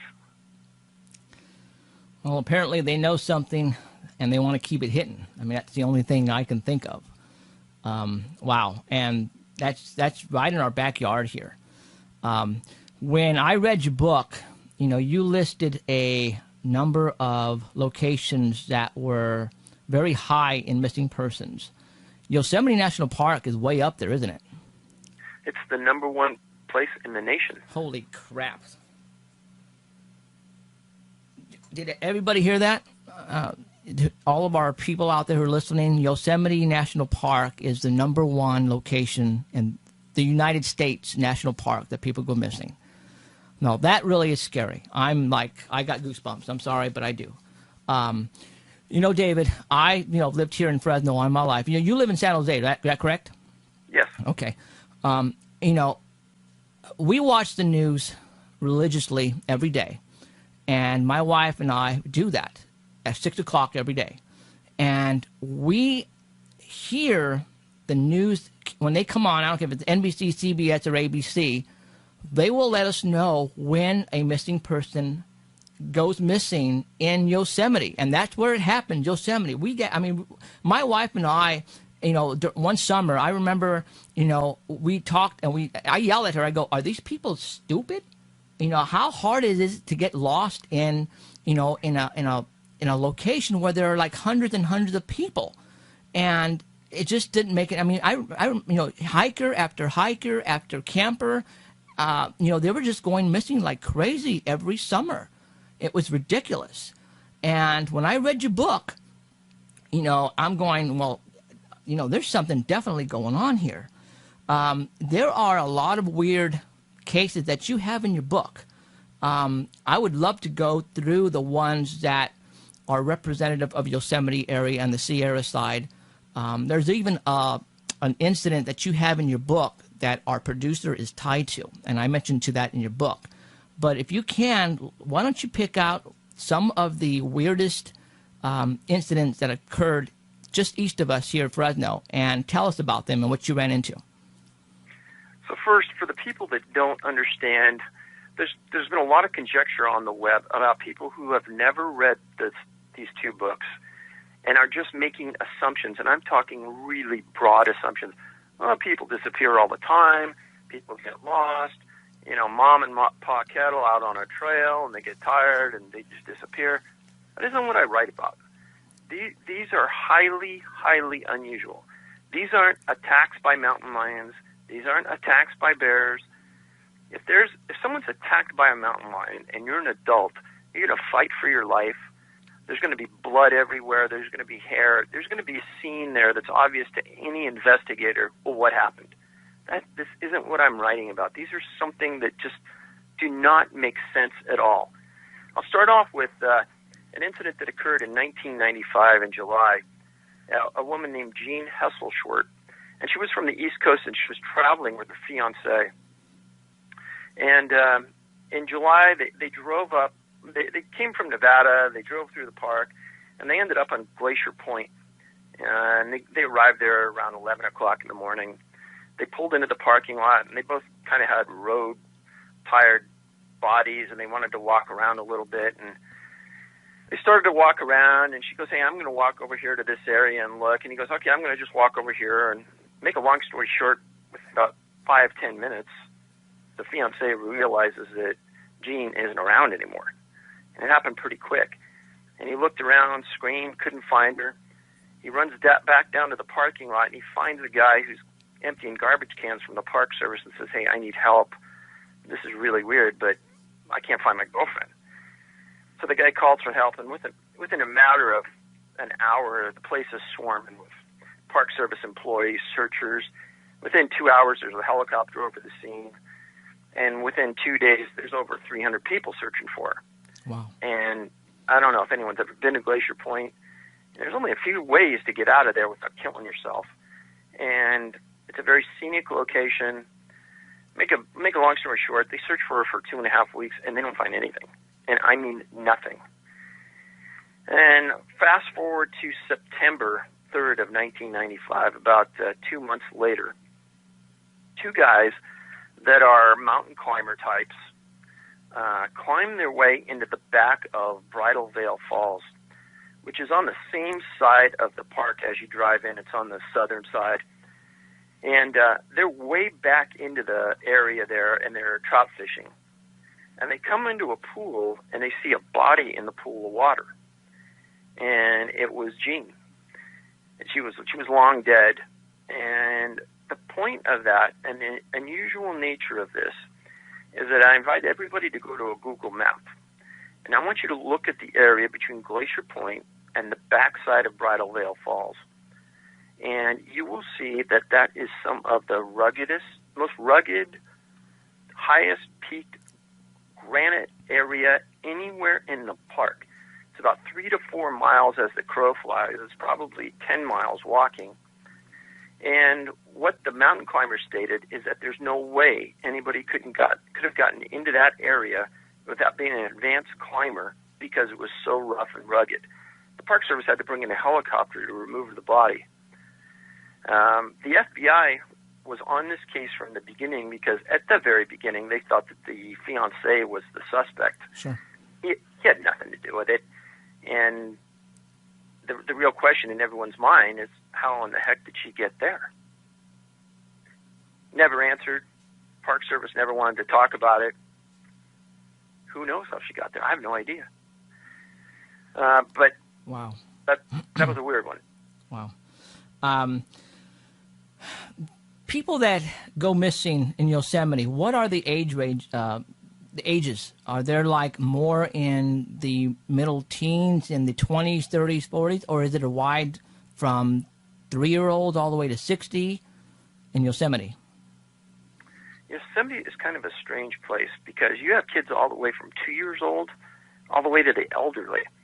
And when I classified Yosemite in the book, I'm not classifying it just as the absolute boundaries of the park, because that's kind of ridiculous. Right. I mean, when I wrote the book, I put disappearances in North America because I don't think the issue stopped at the United States border. It actually went way into Canada, and there are clusters of missing in Canada that match the criteria for the United States. So when you look at a map of Yosemite, the concentration of the missing are in the Yosemite National Park boundaries, but then scattered around the perimeter are other missing people that match the criteria for the entire book. And it's strange because the circumstances of their disappearance don't make a lot of sense. As an example, the friend of your producers, James Arthur, he was an older man, military commander. He decided to go fishing up at Iron Lakes Reservoir, and keep this in the back of your mind. At the time of his disappearance, he was wearing an orange shirt. And in the book, I write about how bright colors seem to be associated with people who disappear. Really? And I don't have an answer why, but an abnormal amount of people are wearing bright colors when they vanish. And that's contrary to what you may think should be occurring. Right. I mean... If Mr. Arthur was wearing a bright-colored orange shirt, it should be easier to find, right? Absolutely. Isn't everyone told to wear orange? Especially honey. I mean, yeah, and, you know, when people go up, especially like hunters, and, you know, so people know where you're located, they want you to wear bright clothes, so that way you're, especially if you get lost, they can find you a lot quicker. Exactly. So Mr. Arthur, he was fishing, and so a fishing pole is a fairly large item. An orange shirt is a fairly bright item, and he wasn't a small man. He was a larger man who just went for the day fishing. He didn't have any mental problems. He didn't want to kill himself, et cetera, et cetera. Well, it's not unusual for someone to go up and maybe they don't find him on the first pass. But after 2 or 3 weeks of being in the wilderness, your body gets pretty ripe. And when they bring in cadaver dogs, that's usually the time that they're going to find the body. Because you and I aren't going to pass within 100 yards down air from that, and we're going to smell it. Right. And Arthur was never found. And that in itself is an unusual thing when you think about people who disappear in a specific area where his car was found and where he was supposed to be fishing. He was trained in survival. Yeah, James Arthur was part of the 144th Fighter Wing. He was in the National Guard. He was trained. If, let's say, for example, if he was being abducted by, you know, 2 or 3 guys or whatever, he would probably be able to fight them off. So this guy was probably well in the know-how of how to protect himself in case there was anything, you know, a deadly force upon him. So for somebody like that to go missing, who probably knows this area like the back of his hand, doesn't make sense. Agree 100%. Well, we flew search and rescue missions over the Sierras.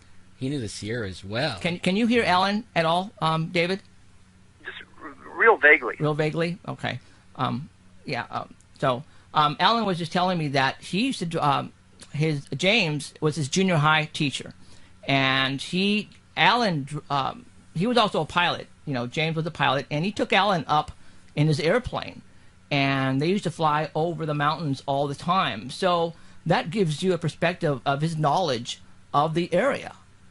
So how could somebody like that, with all that knowledge of the mountain range, where, you know, how could somebody like that go missing? Well, he had like survival skills. Like if you crash, he could live on the land with a broken leg. You know what I mean? I mean, he was taught all that stuff. So he was a survivalist. So obviously he knew how to live off the land in case he got lost. But you cannot find his body. That's just unbelievable. I didn't even know he was missing until I read your book. I freaked out. That freaked me out. Alan read your book and saw James Arthur out there and said, "Oh my God, I know him."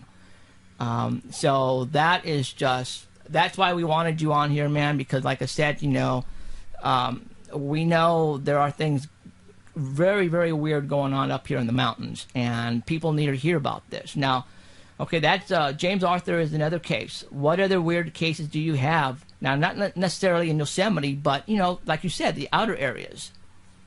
Well, we can stay right in the middle of Yosemite, and one thing about the book that will become pretty clear to people is that each one of the areas, the clusters, the 28 clusters in North America that we identify, there's historical significance to the area. Now with Yosemite, it used to be the Miwok Indians lived in there, and they established that zone, so there's a Native American presence. And in many of the clusters, there was a Native American presence right in the middle of the cluster where these disappearances were occurring. And in Yosemite, we can track disappearances of very, very strange nature going back many, many years. Now, to me, one of the strangest and more common than not, you're going to find that sometimes when someone disappears, sometimes 2 disappear. And it's it's not unusual to have one person disappear and not being found, but to find two people that both aren't found, sort of an unusual event. And in July of 1954, a guy named Walter Gordon, he was 26 years old, and he was a grad student at UC Berkeley, and he took some summer employment to work down in Yosemite. Well, on the morning of the 20th, he told his friends that he was going to hike to Glacier Point and be back. Well, Glacier Point is where Gene Hesselschwart was at, that disappeared and was later found behind Bridalveil Falls. Well, Gordon went up there. He was never found. So his parents came out, and they spent a month at the park. And they were pressing people, and they said, hey, my son's not going to run away. He's not going to go away. He's a smart kid.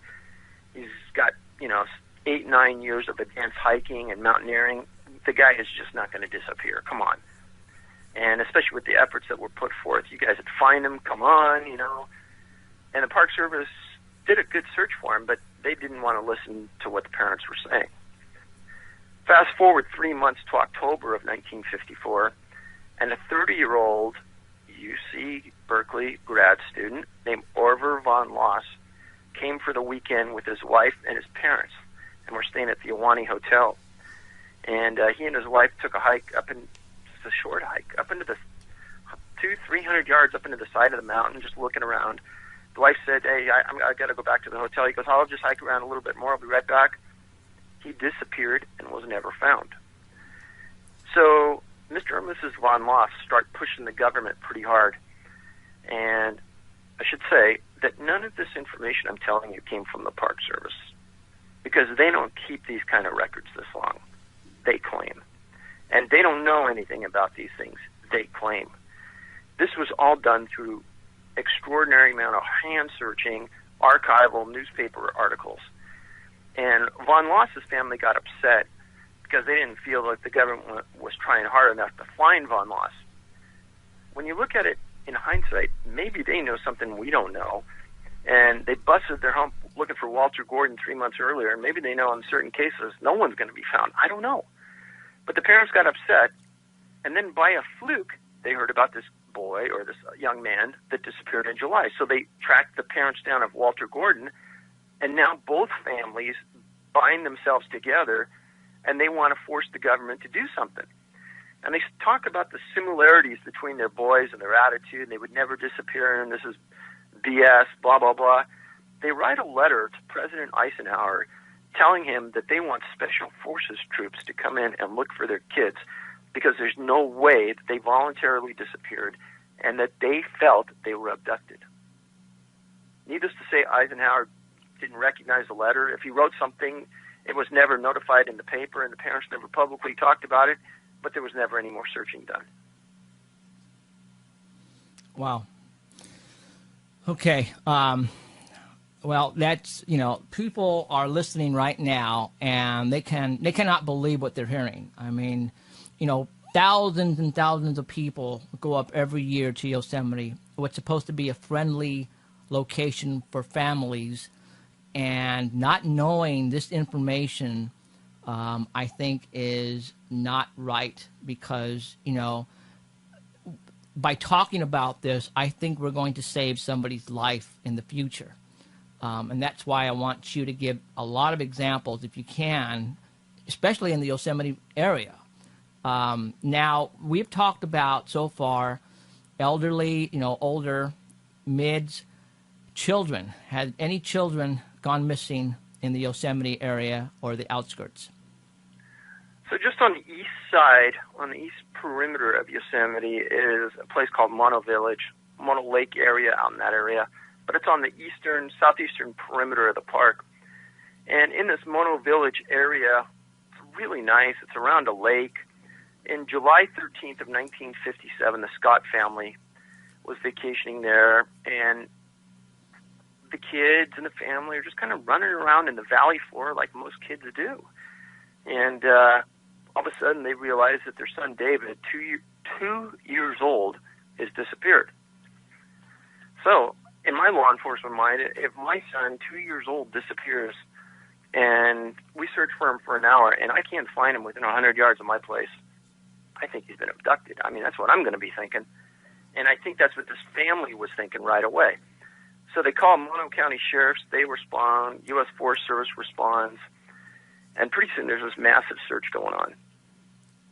And 2-3 days go by, and their dogs aren't tracking the way they should be tracking. Very odd. And if you look at this place on a map, it would appear as though it sits in a bowl. It's almost like a volcanic bowl with very steep mountains around every side. And on the northern side is a very steep mountain without hardly any brush or vegetation on it that goes up 3,000 feet, peaks out, goes down the other side, and then comes up on another peak on the other side. And one of the dog handlers is with this dog, and this dog starts walking up this trail on this really steep trail on this peak, right on the side of the lake, right next to where David disappeared. And they start in the late afternoon. They get up about 2,000 feet on the side of this peak, and darkness hits, and they come back down. The handler says, I can't believe it. This makes no sense. You know, we're standing there at 2,000 feet. We're looking down at the trailer, at the lake, at the place where he disappeared. Why the kid would be walking almost straight up this mountain is beyond anyone's understanding, because he could see where his parents are. So anyhow, the next morning they wake up, they go track back up, and they track over the top of this peak, and they bring in some special armed forces guys and National Guard people. And they start searching this valley and back up the other side of the peak behind it. And at about 3,300 feet higher than the lake, one of these soldiers comes around a large boulder, and they find the boy laying down. And he's essentially wearing, I don't think he's wearing anything, any of the clothes he had. I think almost all of them are gone. And he finds the boy deceased. And there's no notation about the boy's condition of his feet. But a reporter did ask him if there were any obvious signs of trauma. And the soldier made an interesting statement in that he goes, I'm not the expert on that. You have to ask others. Which, if you're the soldier and you're looking at the body and there's no obvious signs of trauma, I don't see any danger in saying there were no obvious signs, but he didn't make any statements. And there were no statements in any of the reports about the condition of this boy's body, other than the law enforcement officials at the scene said they found it phenomenal that the boy could climb that high. Yeah, at 2 years old, I think so. If they found the boy deceased, then obviously he had a burial. His parents were able to bury him. Would the parents, would they be able to actually see the body? I mean, were they? I mean, you know what I'm getting at? I mean, if there was something to the boy's body that they didn't want to talk about, wouldn't the parents actually been able to see the body? That's a good question. Wow. I don't know. This appeared in 1957. There's no. I mean, high probability everyone associated is deceased now. Wow. You know, it seemed like on your, all the people went uphill. Right. You know what I mean? Like they were little kids and they were hiking like 3,000 more feet up. And then the other thing was their clothes were not eaten. If a bear or something gets them, they'll eat the clothes and all that stuff. That was the weirdest thing. Well, so far you've talked about missing people that have never been found. So far, this little boy was found but deceased. Now, do you have any other ones where they found the remains of a certain person?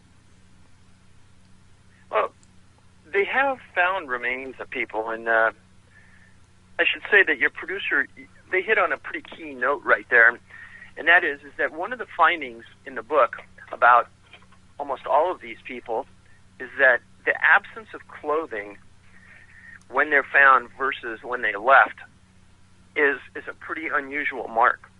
And this doesn't only occur in cold weather or in warm weather. It happens in the most unusual circumstances you can find.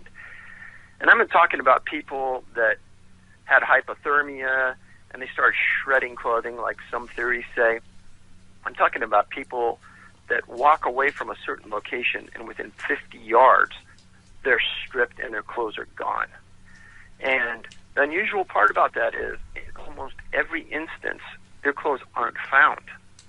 Which, when searchers break an area into a quadrant, they're told that they got to search that whole quadrant. So you would think that the clothes would be found, but they're not found in almost every instance.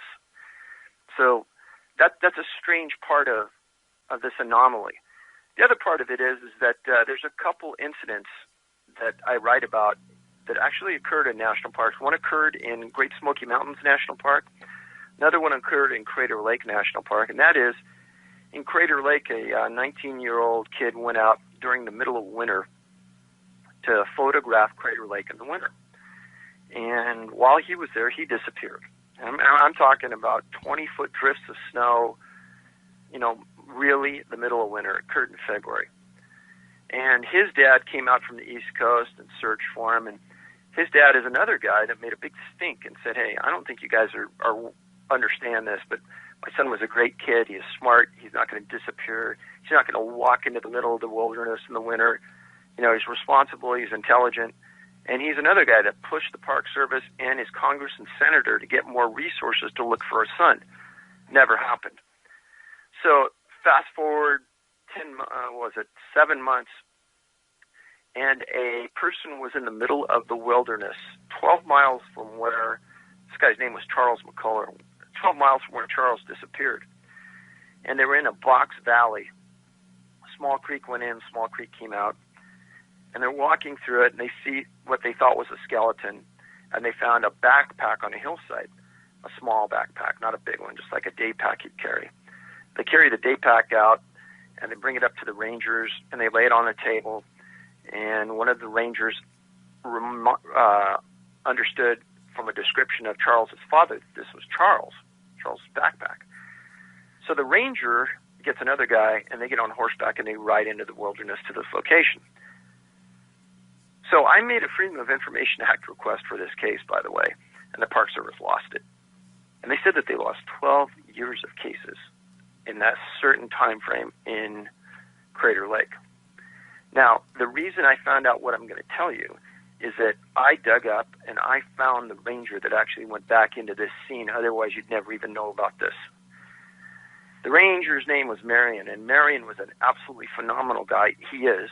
He was a science teacher for 30 years in Medford, and then every summer he'd bring his family up to Crater Lake, and he'd be one of the sworn law enforcement officers for Crater Lake. He went to the Federal Law Enforcement Training Center, so that was his summer employment.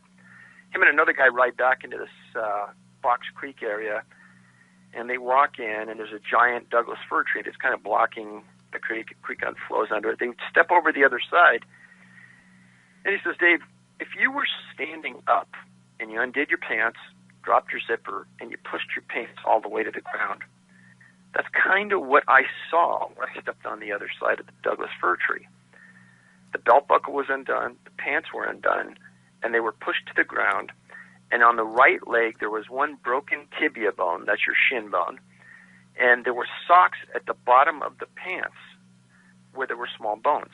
But there was no fibula, there were no large bones, there were no hip bones, there were no shoulder, there was no vertebrae. And on the other side of this log, they found a real small piece of the skull, and there were millions of little chips of bones everywhere. The belt buckle was undone. The belt buckle and the pants were intact. There were no tears. Marion says, Dave, I'm a trained law enforcement guy. Something's wrong with this scene. So they said that they put some tape around it. They got back on their horse. They went back in, and they requested an FBI evidence response team from Portland to come back and work that scene. And they flew in the next day by helicopter, and they worked that scene for 4 days. And Marion said, Dave, I don't know what happened there, but it wasn't right. And he said that kid disappeared with 20-foot drifts of snow everywhere. How he got into that location in the wilderness, we will never know. But he says, I've been on hundreds of body scenes everywhere in this wilderness, never seen anything like that, and I don't know what happened. Okay, so I got this visual in my head where these genes are like an invisible person is sort of kind of sitting there or standing there with these genes on the floor, on the ground, like there's an invisible person in it. That's what I'm looking at right now in my head. And now you're saying there are bones inside these genes, like the person was evaporated, or, you know, if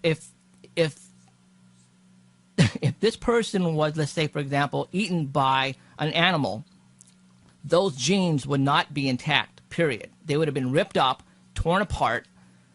How can a pair of genes be in that type of position? I don't understand that. So let's fast forward. There's a case in the Great Smoky Mountains National Park where a Boy Scout was backpacking with his troop through the middle of the park on the Appalachian Trail. And they're packing their way along the trail back towards the parking lot. This kid's the last kid in line. Somehow or another, he doesn't show up at the parking lot and he disappears. They do a massive search for this kid, and this is in winter. It's really cold, and right after this kid disappears, it starts snowing heavy. There's a weird side note to many of these stories is right after the person disappears, the weather turns bad. So this kid was 15, and they searched for him for 5 days. And one of the canines, or two of the canine dogs, supposedly track a scent to the highway, and they thought he picked up a car and went home. And I think they kind of backed off on how heavy the search was at that point. They thought he wasn't in the park. But some special, now this is a weird side note to the Great Smoky Mountain National Park. In the disappearances from that park, they use Green Berets many of the times. And what I tell people is the Green Berets are different than National Guard people. The National Guard people come from our community. So you call the National Guard into the hills above Fresno. They're people from Fresno and Hanford and from that community. Absolutely. Green Berets come in, they're not from the community. They're from all over North America. And these Green Beret guys have security clearances, and they know to keep their mouth shut.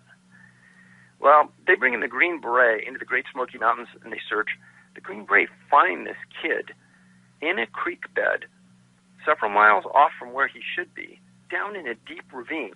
And the way they found him is that they're walking along this creek. I'm sorry, it's a river. And in the middle of the river, they see something that they can't believe. This is the middle of winter, snow everywhere. In the middle of the river is his backpack that he was wearing, along with stacks of everything in the backpack on a boulder. So they searched for another day and a half before they found him further upstream with his back to a tree, his boots off, his pants pulled down to his knees, and his coat off and his mittens off.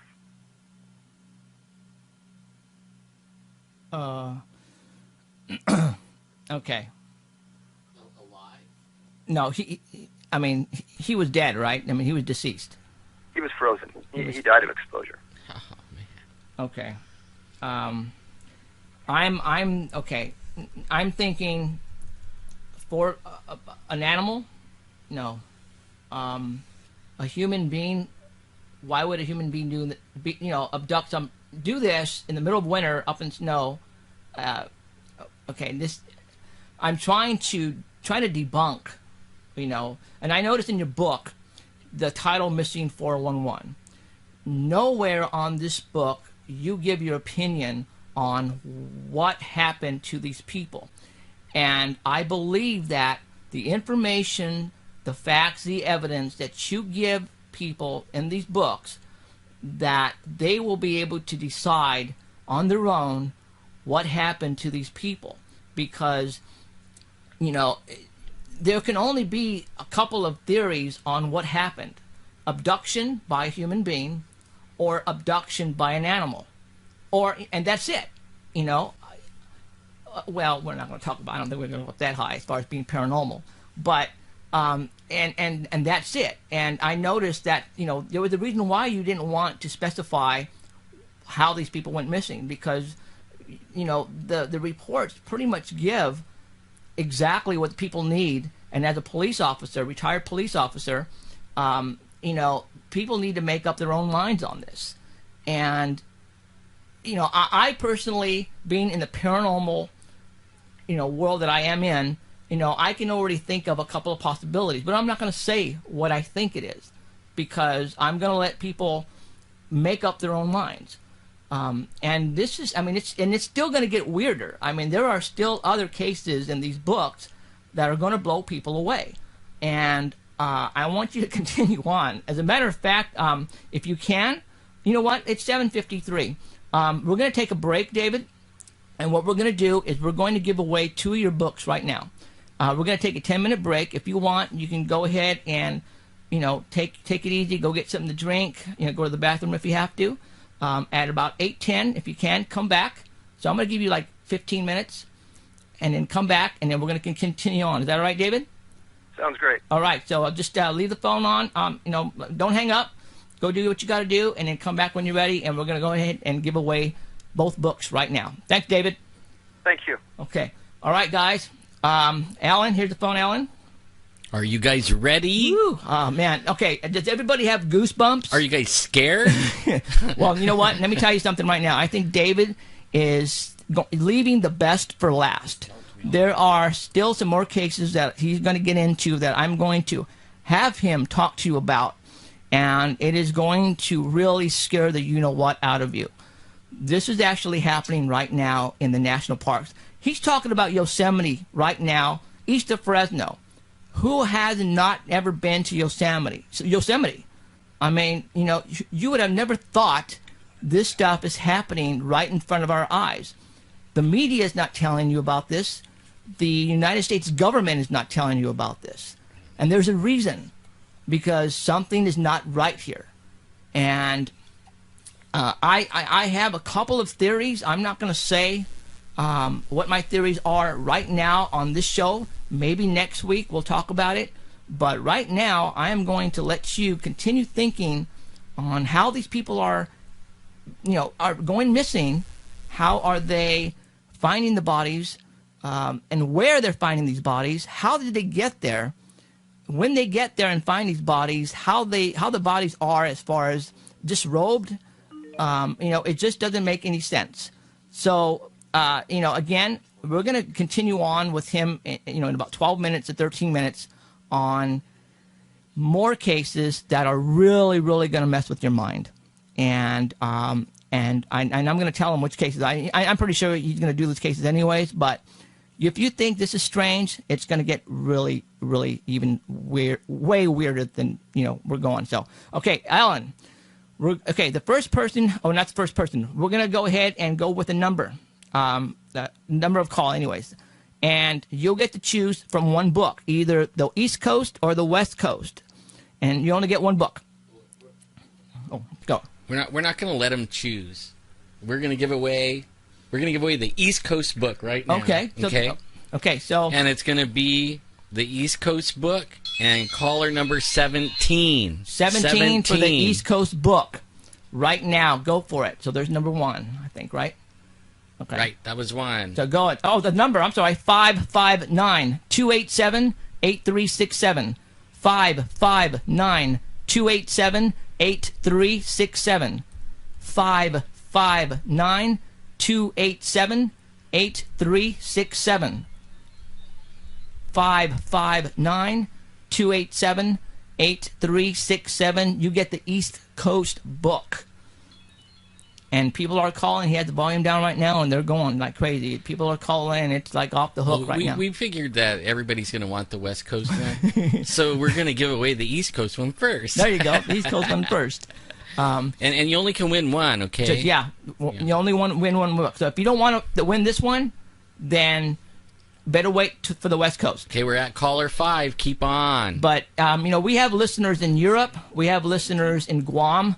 17. If you happen to win by just one of those luck of the draws, I'm going to send you the book to Guam or to frickin' wherever you're at in Europe. We'll even send them to Robert Reed. So, wherever you guys are at, we got fans that listen to this show all over the world, believe it or not. And I am flattered that you guys are listening, because that means we're doing something right here. And these books are an awesome read. We're at caller number 7. Come on, guys. 10 more. 10 more. Okay, there you go. Hit the redial now. Come on. So, you know, it's the other redial button. When I read the West Coast book, it totally changed my perspective in camping, because you guys all know that I have a fifth-wheel trailer, and I have 2 kids. I have a 6-year-old, and I have a 12-year-old, plus my wife and I. We go up to locations in the Sierra Nevadas where not that many people go to. And we do see campers and other trailers, but they're, 100, 200 yards from us. And, when we go hiking, I make sure my son is within 10, 15 feet. But you know what? From now on, he is not going to, I'm going to be holding on to him. Okay, you understand what I'm saying? I'm gonna tie a rope onto him. I'm gonna tie a rope onto my other son and my wife, and they're gonna be tied onto me, because I do not want to have any one of my family disappear. And that's what's happening right now. There are people who are taking weekend trips, and they don't come back. That is sad and scary at the same time. And I don't want this to happen to you guys either. Okay, we have a winner. We have a winner. Go ahead and answer it. Take their information. So we have a winner, guys. Who's our winner? Who? Ethan? Ito. Hey, buddy. Ito, my God. He's been wanting to win a book so long. He had never won a book from us, has he? No, and he was all worried today, man. Ito. Oh, my God, that's funny. Right on, bro. Congratulations, Ito. Ito has been with us. He's been a fan of this show since, no, I don't get it, since the first day we started the show. I don't know, what, 7, 8 months ago. And he has been a regular listener every Sunday. I'm happy he won, because he is a big fan of this show. Awesome. And I know other people throughout the United States have been calling. It's just like he did luck of the draw, man. So that is very cool. Okay, now we're going to do the West Coast. Okay, here comes the West Coast, and this time we're going to do it, since it's missing 411, we're going to do it in number 11. Okay, number 11, this is the West Coast book. Number 11. Dial now. 559-287-8367. 287-UFOS. For the last 4 numbers, it's spelled UFOS. The West Coast edition, the one that has Yosemite in it. The one that has, oh my God, James Arthur in it. Huntington Lake, Dinky, all those areas. What is it, Chute Peak? How do you pronounce that? Shut-Eye. Shut-Eye. There's a couple of them in Shut-Eye in there. Bayshore Road, where James Arthur. Ito, you can't call on this one, buddy. You already won. Yeah, Ito, you cannot call anymore, buddy. That's it. We got your number, man. So, the West Coast book is, oh, man. Like I said, and that's why we're sticking with Yosemite, because I want the people from the Fresno area to know what's exactly happening east of us. And we're talking freaking hour-and-a-half drive from Fresno is Yosemite. Even a lot closer. 5 more. 5 more. Come on. 5 more. Let's go. 5 more. God, You wanted the number 2 pencil. What? Oh, man. You're funny, brother. Ooh, we're getting close. Getting closer. How many more?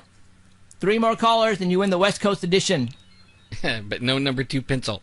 Number 2 pencil. What the heck are you talking about, number 2 pencil? we get free postage, though. You don't got to pay a penny. Next caller. One more caller. Here it is. Drum roll, please. Winner, chicken dinner. I said winner, chicken dinner.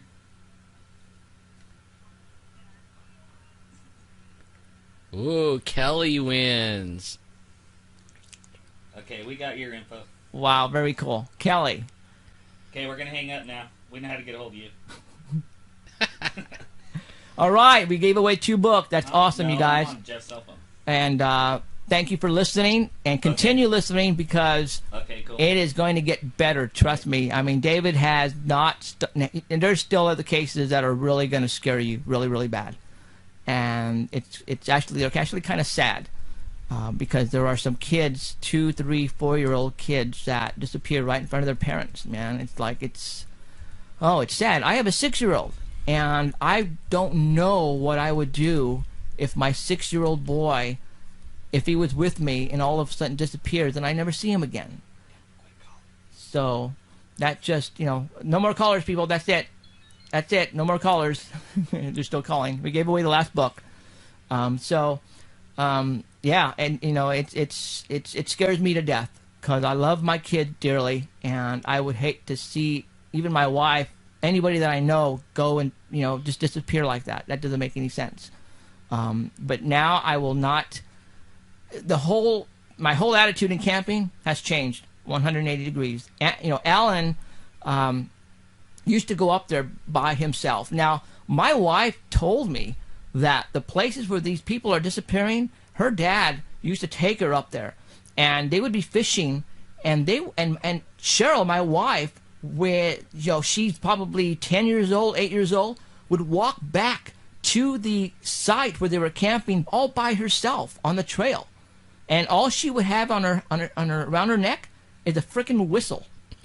Okay, that's what our parents gave us, a whistle. A whistle, yeah. All right. But we're talking back in the 70s. Mm-hmm. Back then, nobody worried about people getting abducted. Not like this. It's crazy. So now the books are given away. We're all done, man. We're all done with the books. We're done giving away the books. Okay, David, are you there? Yes, sir. All right, let's continue on. All right. Now, since I've really scared everybody to death, I want you to scare them even more, because I don't want... like I said, the reason why I wanted you on here is because I don't want to see this happen anymore. Whatever it takes for a family to go up, I want them to come back.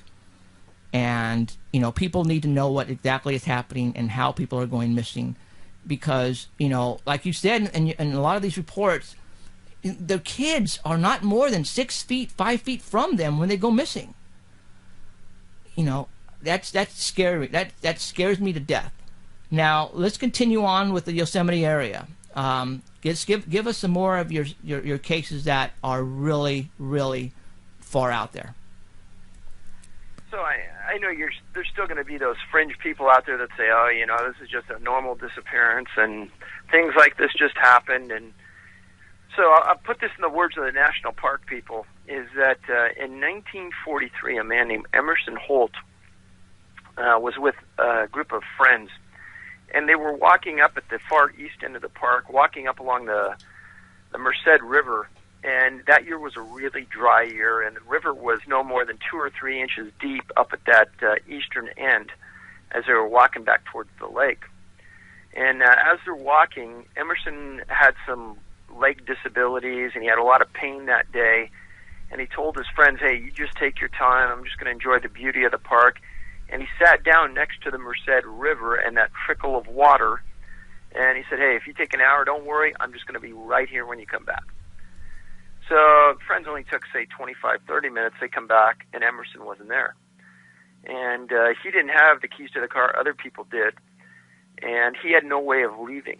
And he was about a half a mile in of about a 1.5 mile walk. And if you saw the area where he disappeared, it's pretty much, there's no heavy foliage around. It's pretty much open granite. There's one small creek with some little bit of foliage that comes down from the north. There isn't a lot. Anyhow, they searched for Emerson for a little over a week. And let me put this in the words of the park superintendent at the time was Frank Kitteridge. And the reporter asked him, how can you explain this man just disappearing? And in the words of Frank Kitteridge, it's almost supernatural what happened here. Whoa. Frank was never found. And I'm sure his wife and his friends were just completely baffled where this man could go. So, moving on to a little bit of a different paradigm and bringing it up to the current date, there's, and in fact, I'll keep it in this theme of national parks. But for the people who have never been to Crater Lake National Park up north, it's just north of Medford, it reminds you of a giant bowl, huge lake with absolutely pure water inside. There's only one place where you can go down to the water, and you can ride this boat during the summer that kind of gives you a tour of the lake. Other than that, it's absolutely a pristine environment. Their location does have a history of disappearances, and in fact, the Modoc Indians viewed Crater Lake as a place that they wouldn't go because it was evil. Ooh. And they didn't. And people wrote about it over the years, how it had this evil intent, blah, blah, blah. Well, fast forward to October 4th, 2006, just about 5 or 6 years ago. An 8-year-old boy named Samuel Belkey is from Portland, came down with his dad to have a father-son weekend at the park. And they were staying at a place called Diamond Lake, just north of Crater Lake. And the two drove into the park. They drove to the park cafeteria, and they had a lunch. And after lunch was over, they walked around and looked a little bit, and they got in their car. And during the summer, you can drive around a partial perimeter of Crater Lake. And they were driving on the eastern perimeter of the lake, and Mr. Belkey pulled into a turnout, and he got out of the car, and the turnout was on the opposite side of the lake as the lake itself. So he gets out of the car, and Sammy gets out of the car, and he runs up to a small mound of dirt on the back side of the parking lot, probably no more than 40 feet away from Mr. Belkey. Mr. Belkey says, "Hey, come on down, Sammy. Let's go look at the lake." And Sammy goes, "No," and he runs over the other side of this dirt mound that you can't see from the parking lot. Mr. Belkey runs around the other side, and he stands on the mound, and he looks out, and what he sees is just hundreds and hundreds, if not thousands of acres of giant Douglas fir trees. For the majority of the time, you can see all underneath the canopy of the trees, and all you see is giant trees. And he doesn't see Sammy. So they search for Sammy Belkey for over 2 weeks, and they don't find anything. They find nothing of this boy. And this is one of those cases, to me, that there was sort of an epiphany, is that Sammy had a disability. He was mildly autistic. As will be a constant theme in many of the cases of the kids who disappear, they disappear at an age where they either cannot talk, or they have a disability and they can't speak, or they come back and they don't remember what happened. And that occurs so many times, it's just hard to believe. And in this case, Sammy was never found. And he was not that far from his dad. And his dad got up to that mound pretty soon, and he wasn't there.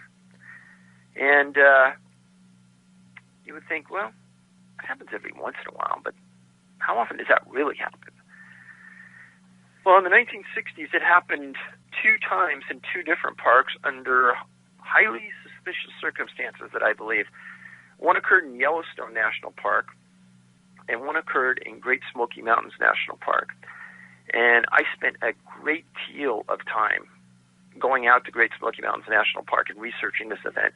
The boy's name was Dennis Martin. And Dennis and his dad and his grandfather and Dennis's brother went into the park, and they hiked in about a mile to a place called Spence Field up on the Appalachian Trail. And they were going to spend the night. And so they pulled out some chairs, and they sat in the middle of this field. And in one of the first strange coincidences of this case, as the Martins are sitting in the field and the boys are running around, another family comes up and sits down next to them and introduces themselves and say, "Hey, can our boys play together?" And Mr. Martin says, "Sure." And they go, "Oh, our name are the Martins too." I just thought that was very, very weird. So Mr. Martin's, the boys are all running around the field together, and they start to play hide and seek. So Mr. Martin's watching the boys, and Mr. Martin is a very, very sharp man. And he may be elderly now, but he has a wit as fast as anybody you know. And at the time, he said, "I saw Dennis go behind this bush, no more than 35, 40 feet from me. And after a couple of minutes, something told me something's not right. Dennis didn't come out." And he got up and he walked over there, and his son wasn't there. And he ran several hundred yards down the Appalachian Trail, screaming Dennis's name, and Dennis didn't answer. And a lot of the papers at the time, this was one of the biggest searches in U.S. history, they brought in National Guard, They brought in the Green Berets. They brought in everything you can imagine. Air Force, helicopters, Coast Guard, everybody. Several thousand people searched for this kid for 3 weeks. They found nothing. And wow, it ruined Mr. Martin as a person. And he won't even talk to the media. So I was out there 6-8 months ago, and I had my full with this case. I know I knew it better than everybody, probably than him. Without saying anything to anybody, I went and I knocked on his door of his house.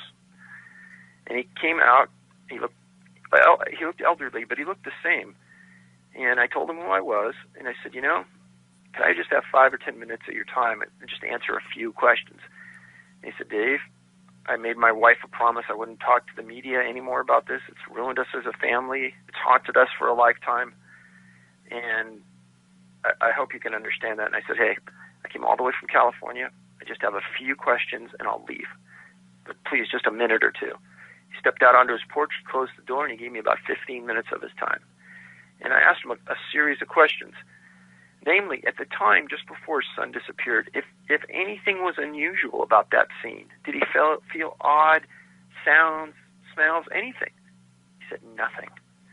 He said, no, there was nothing strange about it at all. And I said, well, in the media, you were pretty outspoken that you thought your son was abducted. And he goes, I know he was. He says, there's no way my son could have gotten off that mountain as fast as he did without assistance. And I know my son wouldn't have gotten off that mountain or left a location where he could see me. There's no way. And I said, well, there's a strange part of the story where below where Dennis disappeared, there was a family that wanted to see bears. And so about 1,500 feet, 2,000 feet below where the Martins were located, down in a valley, there was a family called the Harold Key family. And the family was walking up a valley, and as they're walking, they hear this scream that's described as ungodly loud, the biggest scream they ever heard in their life. And they walk further up, and their son stops, and he says, hey, Dad, look, there's a bear over there. And this is quoted in the newspaper. His dad says, no, son, that's not a bear. And they point, and they see a two-legged person that they then describe running and hiding between trees. And they watch this go on. And then they leave, and the Keys thought, that's pretty weird, but nobody really to tell it to, so they go home. The next day, they read in the paper that Dennis Martin had disappeared up on Spence Creek, up above them, at about an hour and a half, 2 hours before they saw this. So they call the FBI, which had already been on the scene of Dennis's disappearance, and they say, hey, we will come out to the scene and show you exactly where we saw this. The FBI agent on scene says, no, don't come here, we'll go there. So a member of the Park Service investigative unit and the FBI agent go out and meet Mr. Key. And at the time, Mr. Martin had the Park Service and the FBI promise him that if they found anything out, if they knew anything more, that they would come talk to him. They said yes. And Mr. Martin was a really hands-on guy. He was there every day. He never left. He slept in the grass. He's like the most committed dad you'd ever find, the kind of dad you'd want searching for you. And this went on, and eventually an article comes out in the paper about what the Keys saw. And Mr. Martin goes to the Park Service, why didn't you tell me this? Now, we don't think it's important because we don't think your son could get to that location in that amount of time. He goes, really? So he gets a hold of the head tracker for the National Park Service at the time, a guy named Dwight McCarter, who's now retired. And he goes to Dwight, who's probably one of the nicest, most straightforward guys in the world, and he says, Dwight, this is what they're telling me. And Dwight says in proper English, that's bullshit. And he goes, come on. So him and Dwight hike it from where they're at down to an area called Rowan's Creek. And they do it in about an hour and 20 minutes. And Mr. Martin goes back to the Park Service and says, hey, it can be done. And they go, well, we don't believe it. The FBI said it can't be done, so we're just going to dump that. It's not important. So at the time I'm interviewing Mr. Martin, I'm reading all this in the paper, and I'm thinking, this isn't right. And in the Freedom of Information Act request we did against the Park Service, we got a very thick pile of reports. And ironically, there's not one report in that huge pile about this meeting with the Key family, when that is probably the biggest piece of evidence they ever had in this case. Absolutely. Oh, man. So I asked Mr. Martin, I said, Mr. Martin, I understand when I read this case file, I couldn't understand why a report wasn't in there regarding the Key family observation. And he goes, well, it should have been. I said, I agree. The Park Service employee was there. The FBI was there. Should have been a Park Service report. And so I said, so tell me something. This is after we have a 15-minute conversation. Is there anything about this incident that wasn't in the paper that I should know? He said, yeah, Dave, two things. He says, first of all, you're not going to read it in any report. It's not in the newspaper. But when the Key family saw something on the hillside running behind trees, it had something on its shoulder. Oh, man. I said, you're kidding me. They said, nope. He says, it wasn't in the newspaper. The Park Service didn't want to talk about it. And you can ask Dwight McCarter because he knew that the Park Service knew this and didn't publicize it. I said, come on. He said, nope. And I said, anything else? He says, yeah. He says, do you know about the other disappearances of kids in the Great Smoky Mountains? And I gave him a list of about 5 or 6 names. He goes, oh, you did your homework. And he goes, well, do you know who the FBI agent is on all those cases? I says, ironically, I knew that there was this one guy, and I name him, that was on each one of these cases. He says, do you know what happened to the FBI agent? I said, no. He says he committed suicide. Whoa. Woo. Oh, shoot. So what I did was I was with another researcher, and honest to God, guys, I swear to you this is the truth. Walked away from that, I had tears in my eyes. Hardest interview I've ever done in my life. As being a dad and just seeing the pain in this man's eyes, I can't. It just hurts just talking about it. But went back and met with Dwight McCarter. McCarter confirmed what Mr. Martin said. Now, I'll give you a little side note to this entire incident. This is probably the most researched incident I've ever done in my life. And you would think that this should be front page news in every newspaper in Knoxville, Tennessee, which is 30 miles out of the Great Smoky Mountains National Park. So what we decided to do when we broke the publicity on this book, that myself and another researcher would go to Knoxville and hold a press conference with the 4 major news networks and the major newspaper for Knoxville on this event. They showed up. We laid it all out. I gave them the contact information for Dwight McCarter. I gave them the facts of what Mr. Martin said. And do you know that this never appeared in any Knoxville publication ever or on their news? I believe it because they were probably instructed not to, or they thought you guys were just high. I mean, people who are listening right now, something on 2 legs with possibly another human being over the shoulder. Okay, now without mentioning what we think this is or what's going on, David is now coming out a little bit and giving you exactly what the weirdest part of these cases. Anyways, I want you to talk about, if you can, the berry bush. The little boy. Let me ask. Okay, Alan had the question. Go ahead. On when I was reading the James Arthur one, and then I can't remember the lady's name at Shut Eye Peak.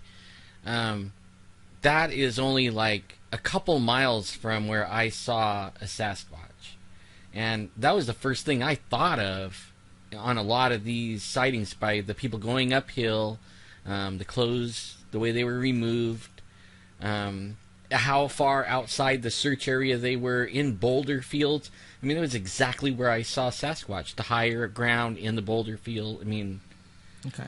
Without him giving what he thinks. I mean, so let me back this up a little bit. I'm not going to give any of my opinions Sure. on this, but I think it's important that the people out there understand how much research we did. So when we interviewed Dwight McCarter regarding Dennis Martin, and I lay all this out for him, I asked him, I said, Dwight, you give me a rational description of what happened up there. I said, what is this thing that the Key family saw on that mountainside? And McCarter tells us a story about, and people can believe this or not, that in the Smoky Mountains area of Kentucky, Tennessee, this region, there's a group of wild people. And the way he describes it is people like you and me who have been raised and lived in the woods that are wild, live off the grid, live off plants, animals, and food, and they wear furs of what they kill, and they're lawless. And I said, whoa, whoa, whoa, whoa. I said, does the Park Service know this? He says, oh, they know they're in the park every once in a while for sure. I said, why won't they acknowledge that? He says, they'll never acknowledge it because once they acknowledge it, they have to accept the liability for it. So we did a little more research, and I don't call this validation, but on a trail website about people who backpack on the Appalachian Trail, there were a couple of writings about people in 2009, 2010, that in the middle of the day, they say they were chased by men they couldn't identify down the trail, and they ran for their lives, and the people that were chasing them disappeared up a hill where they didn't think anyone could get up the hill. And then in our same book, there are stories of a woman who went missing on a trail, who was eventually found and described being chased for 2 days by somebody who she couldn't describe. But McCarter was steadfast in saying, and this is in the book, that these are wild people. And he even said that a National Park Service employee was jumped and attacked by one of these things in the late 60s. And it was at a time when the Park Service rangers weren't armed. And he said the guy drove away for his life and saved himself. So the point being in this story is that some people who were in higher positions in the government throw forward a fairly logical explanation for what seemed a completely illogical abduction. But what's truly bothersome to me is when you got a guy like McCarter, who extremely, extremely respected, and the press will not even interview him, will not even talk to him, will not even challenge the Park Service on what happened to the Martin family, and essentially leaves them out to dry. Now, are they using this as an scapegoat? Because if I'm being chased by something that supposedly is wearing fur, clothes, from an animal, and if I look around and if I see this person's face, I know what a human looks like to an animal. But you're telling me that these people cannot describe them in great detail. Is that because they were far away, or you know what I'm getting at, right, Dave? Absolutely, and unfortunately, I was never able to interview any of these people. And according to McCarter's description, he said these people are absolutely filthy. They'll look dark black. They never shower. They let their hair grow down to their shoulders. Obviously, he says they're never taking care of their beard or their hair. He says they look, in the book, this is quoting McCarter, they look like wild men. The Indians talk about it. Okay. I mean, I've talked to a lot of Native Americans, and they tell me the same thing. In different tribes, even here in California, even.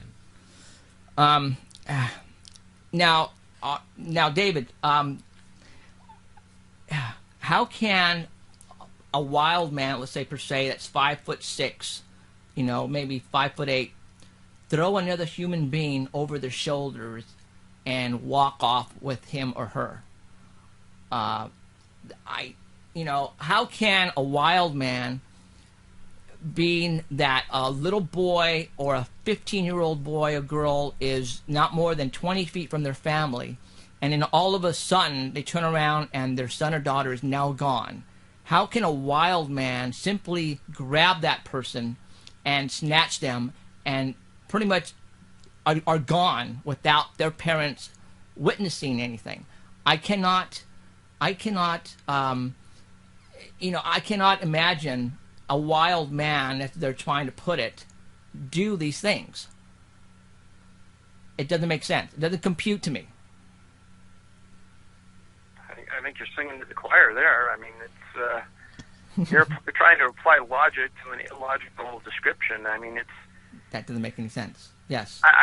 In this world, there's a lot of people that are quick to attack others and quick to attack any theory, and that's one of the reasons why in this book I didn't put any theories, I didn't put any conjecture. It's strictly facts. And still, there are those haters out there that think that they know the answers of what I put in the book. The truth is, it's all factual. This is what the people said. Take it for what it's worth. All right, let's. I want you to talk about, if you can, the incident against. There are coincidences with your cases where they involve different areas where, like, for example, berry bushes. I want you to get into that. What is it? The 2-year-old, 3-year-old child where he was with his son, the dad, not more than 5 feet. Is that correct? And all of a sudden gone. Well, there's a series of those that occurred while they were berry picking. In fact, I put an entire chapter in the book about berry pickers that disappeared. There's 3 subchapters. There's one about farmers and ranchers, there's one about sheep herders, and there's one about berry pickers. And you think, how did he come up with that? Well, once you're going through the archives and you're digging and you're digging and you're digging, and you start seeing the same heading in different papers for different years about this person disappears, it's something you just can't ignore. Now, go up to the Northern Cascades. There's a series, as weird as this sounds, in the middle of nowhere. There's a series of young boys that disappeared in the Northern Cascades area. And we're not talking about near any population zone. We're not talking about in a campground. We're talking about in the middle of nowhere. I'll give you a few examples. One example is a very young boy is with his mom. They're both Native Americans. They're in the middle of the forest, and they're berry picking. And the boy walks 15, 20 feet away from the mom, and she tells him, okay, you pick some, I'll pick some. Same thing we would all do with kids. And you could hear him, and she hears her son scream. She runs around this bush. She doesn't see him. She runs faster, and she hears the boy scream again. She runs as fast as she can, and she can't catch it. Hears him scream again and again, and that's it. She runs back to the tribe. They bring in the best trackers they've got, which are usually the best of anything that you can find, and they never find the boy. Now, in this same area of the Northern Cascades, there's an incident where a boy named Jimmy Duffy was in a camper with his sister and their cat. Jimmy was 2 years old. And the mom and the dad are walking around this area, and they went up there to go hunting. So they're about 100 yards away from this camper, and they're keeping it in sight. For just a few seconds, they step behind a tree so they can't see the camper, and they hear a scream. They run from behind the trees. They look, the camper door's open. They run as fast as they can back to the camper. Inside, they see the daughter still asleep. They see their cat asleep, and Jimmy's gone. They look around, and they don't see any tracks or anything. They search and search. They bring in law enforcement. They search and search. Well, right away, law enforcement starts thinking that the husband and wife wanted to kill the boy. So they focus all their energy on this. We're going to really investigate this family.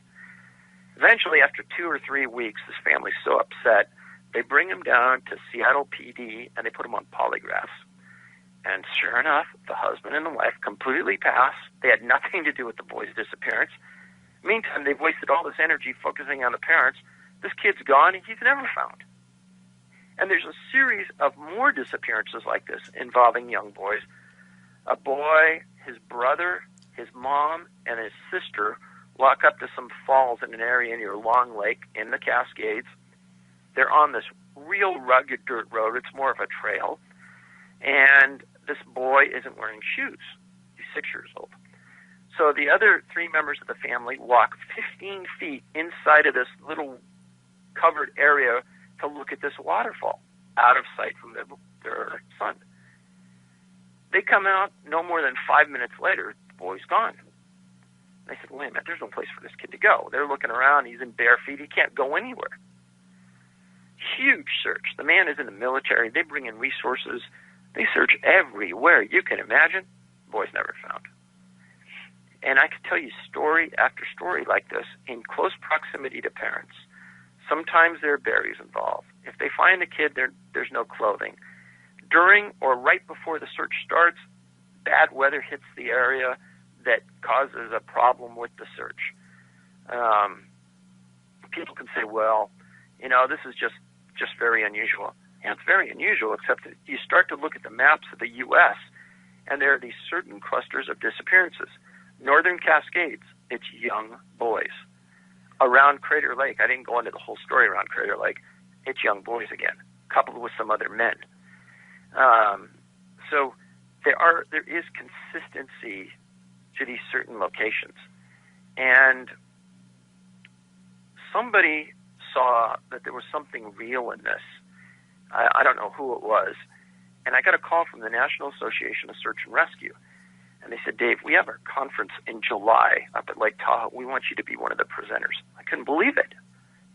So I'm going to go up there and I'm going to talk to them about what we learned. Awesome. A couple of things that we learned from this is that don't stop at just what we generally believe to be the parameters that a 2-year-old boy could go. You need to look sometimes way beyond that. Here's an example. A boy was visiting his grandparents with his family in a city called Ritter, Oregon. And Ritter sits on the eastern side of Oregon, near the Blue Mountains. Sometime or another, this boy disappears. And family starts searching. It's about 6 o'clock at night. They can't figure out where this kid is. Big search all night, all into the next morning. Make a long story short, 15 hours after this boy disappeared, he's found 16 miles north of where he disappeared, laying in a dry creek bed, unconscious, in the middle of nowhere. He went over 2 mountain ranges and at least 2 or 3 barbed wire fences at 2 years old. Okay. Do you guys understand out there what he's saying? I mean, these are all real stories, real facts, the evidence. I mean, he's not making any of this stuff up. It doesn't make any sense, but it's happening. It's scary. I mean, I'm getting goosebumps right now thinking about this because, I really don't want this to happen to any one of you guys who are listening.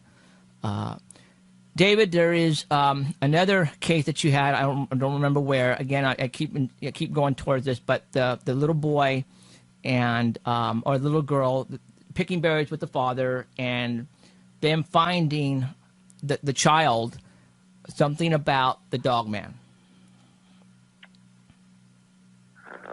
Okay, so that was a wolf. Okay. And that was in northern Michigan. Okay. This was in the late 1800s, and what happened was that a guy owned a lumber mill way up north Michigan, and there was a hill where he was cutting this lumber, and then he would use a team of horses to pull the lumber down the hill to where the mill was.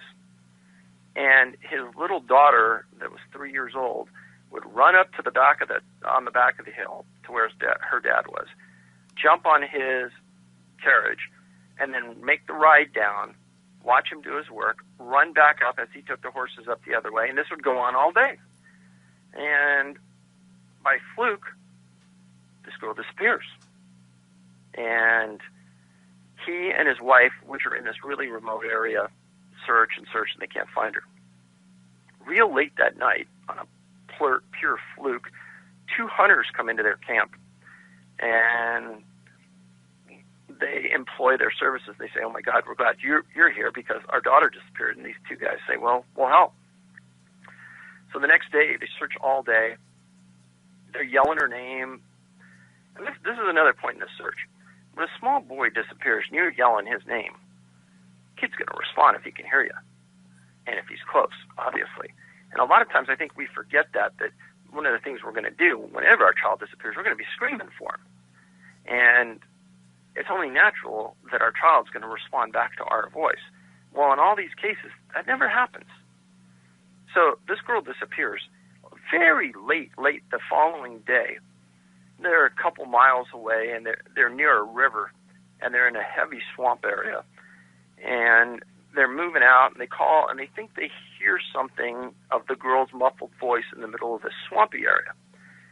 They work their way to her, and they hear a huge splash, and they catch out of the corner of their eye this huge dark figure jumping into this river and swimming to the other side. They don't see really what it was. But they get to the girl, and she's standing on this log, and she's missing some pieces of clothing, and the dad grabs her, and they have a conversation, and he says, "Well, where's your hat?" And she says, "The wolf ate it." "Where's your gloves?" "Oh, wolf ate it." And they say, "Well, why didn't you call? Why didn't you say something when we called you?" And she says, "He wouldn't let me." And then he asked her, he said, "Well, did you get anything to eat?" And the girl said, "Yeah, the wolf brought me berries in its hand." And man said, "Berries?" And she said, "Yes." So this story was in several different papers, and I think 1873, 1874. It was reprinted again in like 1920s. And it's generally believed to be a true story because of the facts and the area. And the things that the people who read it have problems with, obviously, is that if a wolf's going to take a girl, they're not going to coddle it and take care of it. And as far as I know, no wolf has a hand that could be able to carry berries. But in this Eastern book, there's several stories that we chronicle where it talks about kids being taken by bears. Bears that coddle the kids, bears that feed the kids. But specifically, this girl said a wolf, and it was a giant wolf. So. Okay, David. I want you to talk about one more case, then we'll let you go, because I think I've had you on long enough, and I know your voice is going to go out on us here pretty soon. And I found this probably the most disturbing, and you've actually chronicled that in your book. And it's the death in Yosemite with Evelyn Roseman, who was thrown. Yes. I want you to leave us off with that case, please, because I think that is pretty much going to sum up what we're working against here. Yeah, sure. First of all, there's a book called Death in Yosemite, and it's by a man named Bruce Farabee, Farabee, and it's called Off the Wall, Death in Yosemite. And Bruce was a long-term ranger in Yosemite, and he had access to files and things that we would never see and they would never let us see. And this story was chronicled because of Bruce's book and some other resources that we found. But the facts are that Evelyn went to Yosemite on a short vacation. She went for a hike one day. She disappeared. And she was found at the bottom of Nevada Falls. And in Bruce's book, again, he was able to see reports that we'll never see. He quoted the report as saying that she was, quote unquote, launched off the top of the cliff. And they went and they did a crime scene at the bottom. And at the point that they found where she made impact, they found brain matter in the middle of rocks on the river. And then they determined that obviously they didn't find her body there. They found it quite a distance from there. And they found serious abrasion marks in her inner uterine lining consistent with rape, meaning that there was some necrophilia involved, and obviously they have the semen because they handled it like a crime, but there are no suspects that was ever named. And this is one of those cases where we applied under the Freedom of Information Act. Of course, we were denied, and it's still an open case. That occurred in October of 1968. So, just like everybody would know, when somebody falls off a cliff, they usually fall off, and they're not more than probably 20 feet, 15 feet from the edge of the cliff at the bottom. Now, when they found this girl, she wasn't close to the edge at the very bottom. She was like way far. How far was she? Did it specify in the book as far as where she landed? There were no definitive measurements that Bruce or Farabee supplied, but just quoting his words, it was launched. Okay, so she did not fall. A human being, I don't think, could throw somebody that far of a distance. So what they're saying is she was launched. So I'm thinking her body was probably 50 feet off, even further from the edge of the cliff. And like you said, a human being could not do that. A four-legged animal cannot do that. That's simple. It's common. I mean, that's common. I mean, it's just common freaking sense to me. Okay. So I want to leave with everybody with that right there. David, I appreciate you. You know what? How can people get your books? I know Amazon are out right now. Is there a website? I mean... So actually, Amazon's never carried the books, even though if you look at the site, it looks like they have. They've never carried them. They want them, but we've never allowed it. You can only go to our site. That's Can-Am, C-A-N as in Nora, A-M, like Canadian American, CanAmMissing.com, and just look for Missing 411, and you can read about the book, and at the bottom there's a link there to purchase it. Okay. But you can kind of read about other things we're tracking right now. There's a case involving a guy named Mika True that disappeared in New Mexico. It's a pretty interesting case.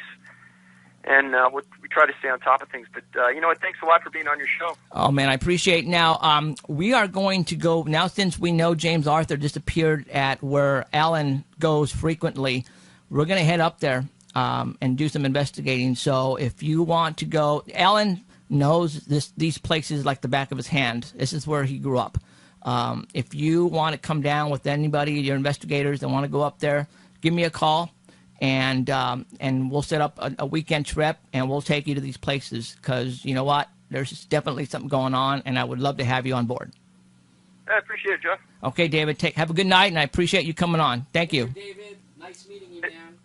Thanks for the hospitality, guys. Thank you. Take care now. Bye-bye. Good night. Woo! There were still a lot more cases that would give you goosebumps.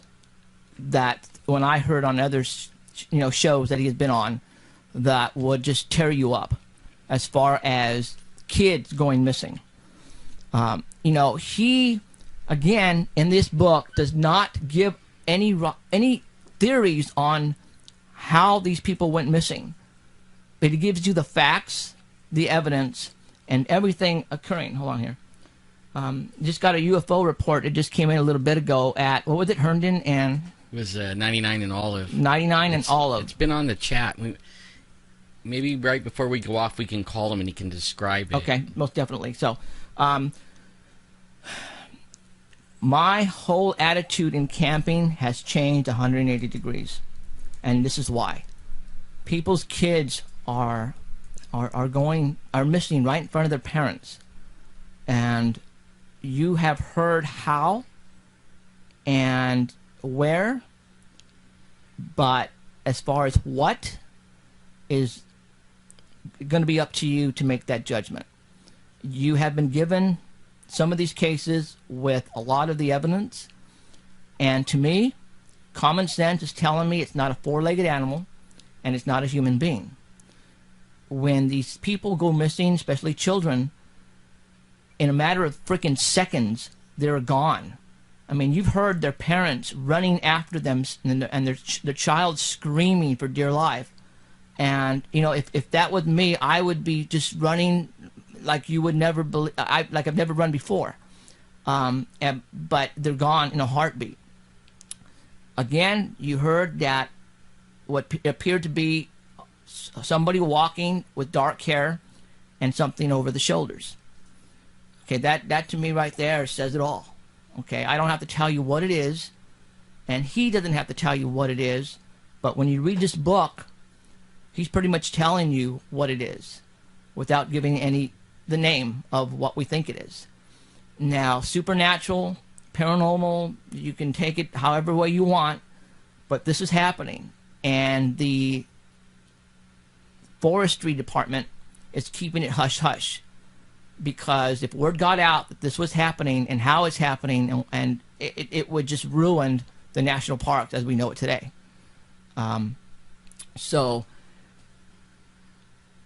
it's is that it right there? Okay, the website for the books Missing 411. It's Can-Am Missing. It's all one word? Yeah. Are you sure that's it? You typed it in, or? Yeah. Okay. It's C as in Charlie, A-N-A-M missing.com. Can-Am-Missing.com. Again, Charlie, Apple, Nora, Adam, Mary, then the word missing, all one word, .com.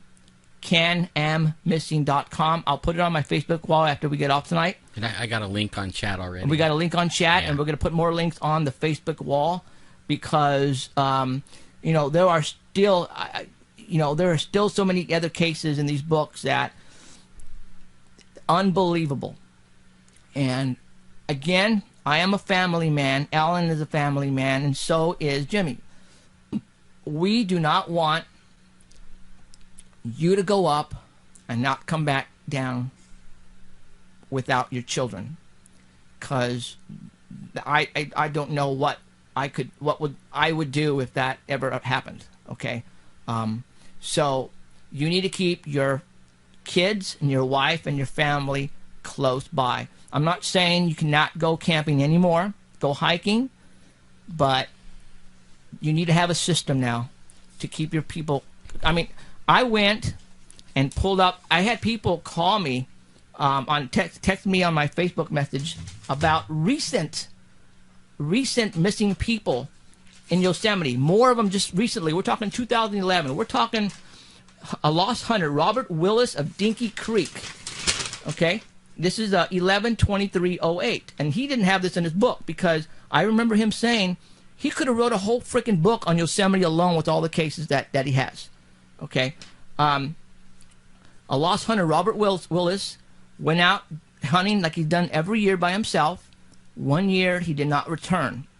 They found his truck where he usually parks it, and they never found a body. His family, to this day, every year, still goes out with all his family, his sisters and brothers, and they go look for him. Since 2008, they're still doing it to this day, because they want to find his body. To this day, they haven't found his body. Another one, Clovis woman seeks more info on her death. This is from the Fresno Bee, August 15th, 2009. Boyfriend and a girl, 20 years old, were up camping. This is at, just says Rugged Sierra, Granite Cliffs near Wishon Reservoir. Okay? They were up near a stream. They both took different paths to the campsite. He got there before she did. Never found. To this day, she has never been found. I have other ones. Those two places are the same one on the show we did of 10/11/02 of their abduction. This is freaking. I mean, this is happening right now. I mean, starting probably tomorrow, all the way till winter. Watch the news. You're gonna have people go missing in the Yosemite Sierra Mountains like crazy. Probably starting right around summer, because that's when people start taking summer vacations. The kids are out of school, they're gone up to Yosemite and camping. I guarantee you, start watching the news, and you're going to have people go missing hiker, missing whatever. But that's the only thing you're going to hear is they went missing, but you'll never hear that they found the body. They found the person. It's as simple as that. Okay, we're going to call Jeff. Is this your son? Yeah, my son. Your son saw something at where again? 99 in Olive. 99 in Olive. Now This is crazy, man. Now the chat is going off the hook right now, or yeah. They all want to hear about this. Okay, so all right. Let's call him. let's give it to them. 40. Okay, we're calling Jeff. Alan's son just saw something at where? Olive and 99. Olive and 99. It looks like around 8:20. 8:20.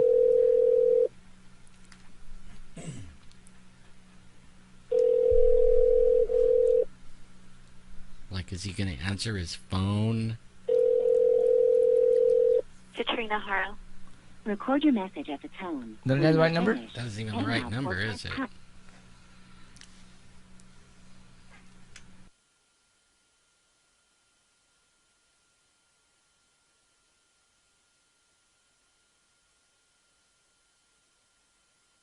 Stand by, guys. We're getting the number.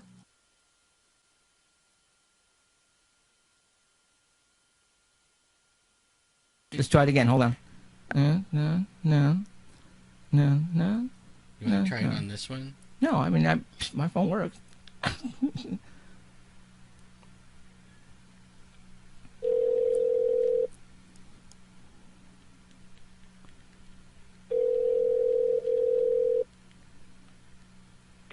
Hello? Hey, Jeff? Yeah. Hey, this is Jeffrey with SPS Radio. I got your pop here. Hey, so Yeah, what, dude. so That's what? So, crazy, man. all right, tell me what did you just see? And you're talking Olive and 99? Yeah, all of the night I was driving home from work. Tell me. You know, it was still daylight outside, enough daylight to where I could see, you know, pretty good. Okay. And like, I was going down, and it was like off, not over the zoo side, but over the other side, like where all the hotels and motels are. Yeah, right. It was like about 3 stories up. And like I said, I'm not a skeptical guy. Okay, you can ask anybody. I try to explain everything before I say anything. Now, and Alan, no explaining it, dude. Alan is nodding his head. Says, "Yeah, you're one of those." Okay, so describe it. What was it? I mean, Well, it was definitely round, dark. It was like I don't want to say black, but I guess it was more like a smoke up on top. At least the part that the underside. I don't want to say the top, but the part that I could see was kind of smoky, and it wasn't like what you think of your stereotypical UFO saucer shape. It looked more like I don't even know how to explain the shape of it. It's kind of like more of like kind of a coffee can, sort of, only not like so straight that it kind of went out. I know that gives the description of a balloon, but it was not a balloon. It had a light inside it, like right inside the middle, just this big old bright white light pointing straight down. and this was I was like, and this was over those hotels and motels out there on Motel Drive. yep, and it wasn't a helicopter. I mean, I took off, like jumped off the very next exit, flipped back around, went back, and it was gone, and I went back around again and made another U-turn and went back, gone. There's nothing there. But it was low enough for me to be able to tell, and daylight enough for me to be able to say it was not a helicopter, for sure. It was not an airplane, for sure. It was not a balloon, like people always say, you hear weather balloon, weather balloon. It was not a freaking weather balloon. I don't know what the heck it was. Huh. Like, I don't want to say it's something from outer space or whatever. I just know for me, I cannot say what the heck it was. Well, I mean, you saw a UFO, an unidentified flying object. That's what that was. Exactly. Totally unidentified. Unidentified. So, well, sweet. Let's hope we get some calls on it, or hopefully somebody will come back and call in, or I get an email or a text later on. But all right, Jeff, I appreciate you letting us know about this. Thanks, man. Thanks, Jeff. Oh, thanks for giving me the time. I'll talk to you later. Okay, see you guys. See ya. All right, later. Sweet. Well, there you go. Fresno is not a boring place, is it? No. All right. Okay, you guys. Wow, what a show. 3 hours even. Oh, my God. That's the record for us. This is awesome. Again, I'm stressing like I don't know how much more I have to really stress on your children and your family, your loved ones when you go up to our national parks. And not necessarily national parks, to the mountains, the hills. You need to watch your family, your kids, because this is actually happening. I know what's going on. I'm not going to say what it is right now because I want you guys to go and buy the book. You heard David. You heard these cases. These people are going missing right in front of their families. and it doesn't make any sense. The FBI wants it hush. The Forestry Department wants it hush. And why? Explain why. Yes, right, granted, if people found out that, people were going missing like crazy up in the national parks, then people would probably stop. Maybe not, but the circumstances, a lot of people, they're finding the bones of kids and young adults. The bones are actually found chewed like how an animal would not chew a bone. They're disappearing, and there's evidence now being found where a backpack is in the middle of a raging river on top of a boulder with the stuff taken out and actually just placed there. I mean, you explain that one to me.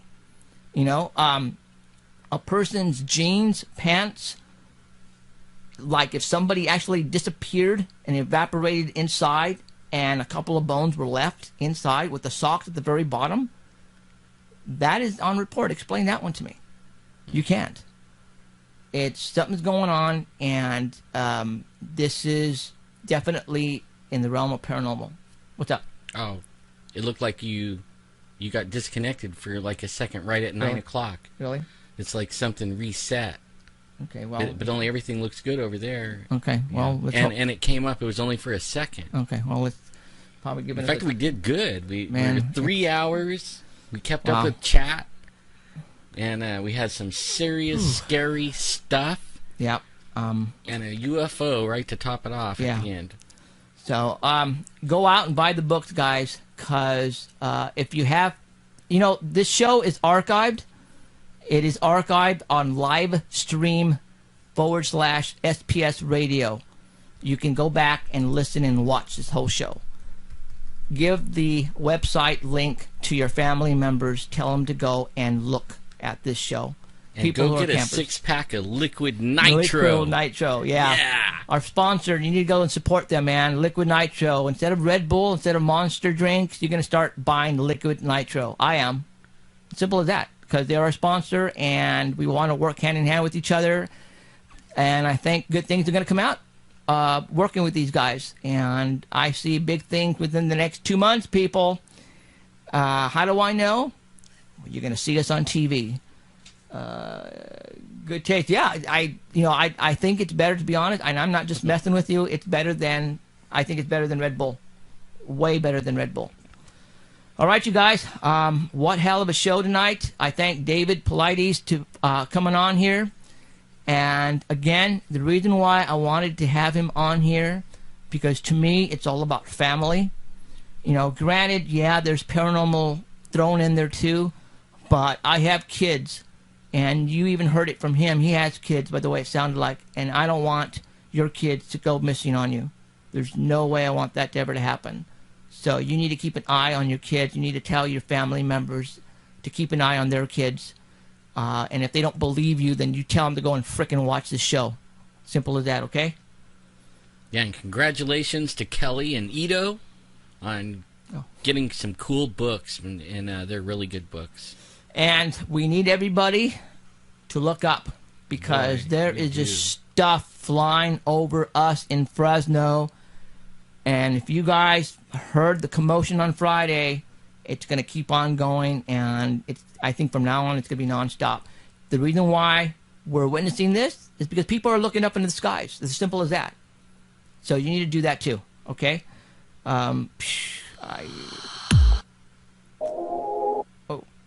So, again, I appreciate everybody coming on tonight, like David and Jeff.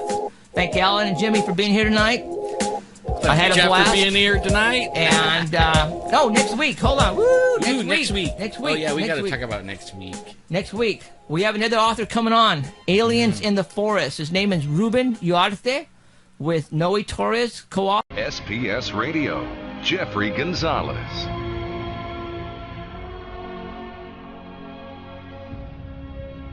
Hello, everyone. Let me just close something out here, folks. There we go. All right. I am excited. What? Did you turn off the microphone? Yeah, I sure did. So I think we should be okay. I'm just adjusting the lighting here, folks. So I think we're going to be fine. All right, welcome everybody to SPS Radio, coming to you live at 6 o'clock p.m. Why? Because we have a 3-hour show for you guys tonight, and it's going to be very exciting. Alan and I and everybody out there who listens to the show have been waiting for this episode for a long time. And something happened on Friday night that now we're going to be signing, and we're going to talk about a book that a lot of people are talking about. But first of all, I want to say hi to Alan out there in the corner of the studio. Hi, everyone. And actually, we have a special guest in the studio. Jimmy, Alan's brother, is here as well. Just say hi. Hi. Hi. So we have a full studio tonight, and everybody's on computers. Everybody's chatting away, keeping score. Like I said, I have been waiting a long time for this interview. When I first heard about this book, it scared the you-know-what out of my wife and I, and Alan as well. This book we're going to be talking about, it's called Missing 411, and it's about missing people in the mountains of the United States of America, more in the national parks like Yosemite, Shasta, Yellowstone. There are things happening up there that none of you have no clue on what's going on. Somebody decided to write about what's happening up there, and in the process has written 2 books with information of reports of missing people, how they have gone missing, the evidence, the facts, the circumstances, and I don't know if it was by coincidence or not, but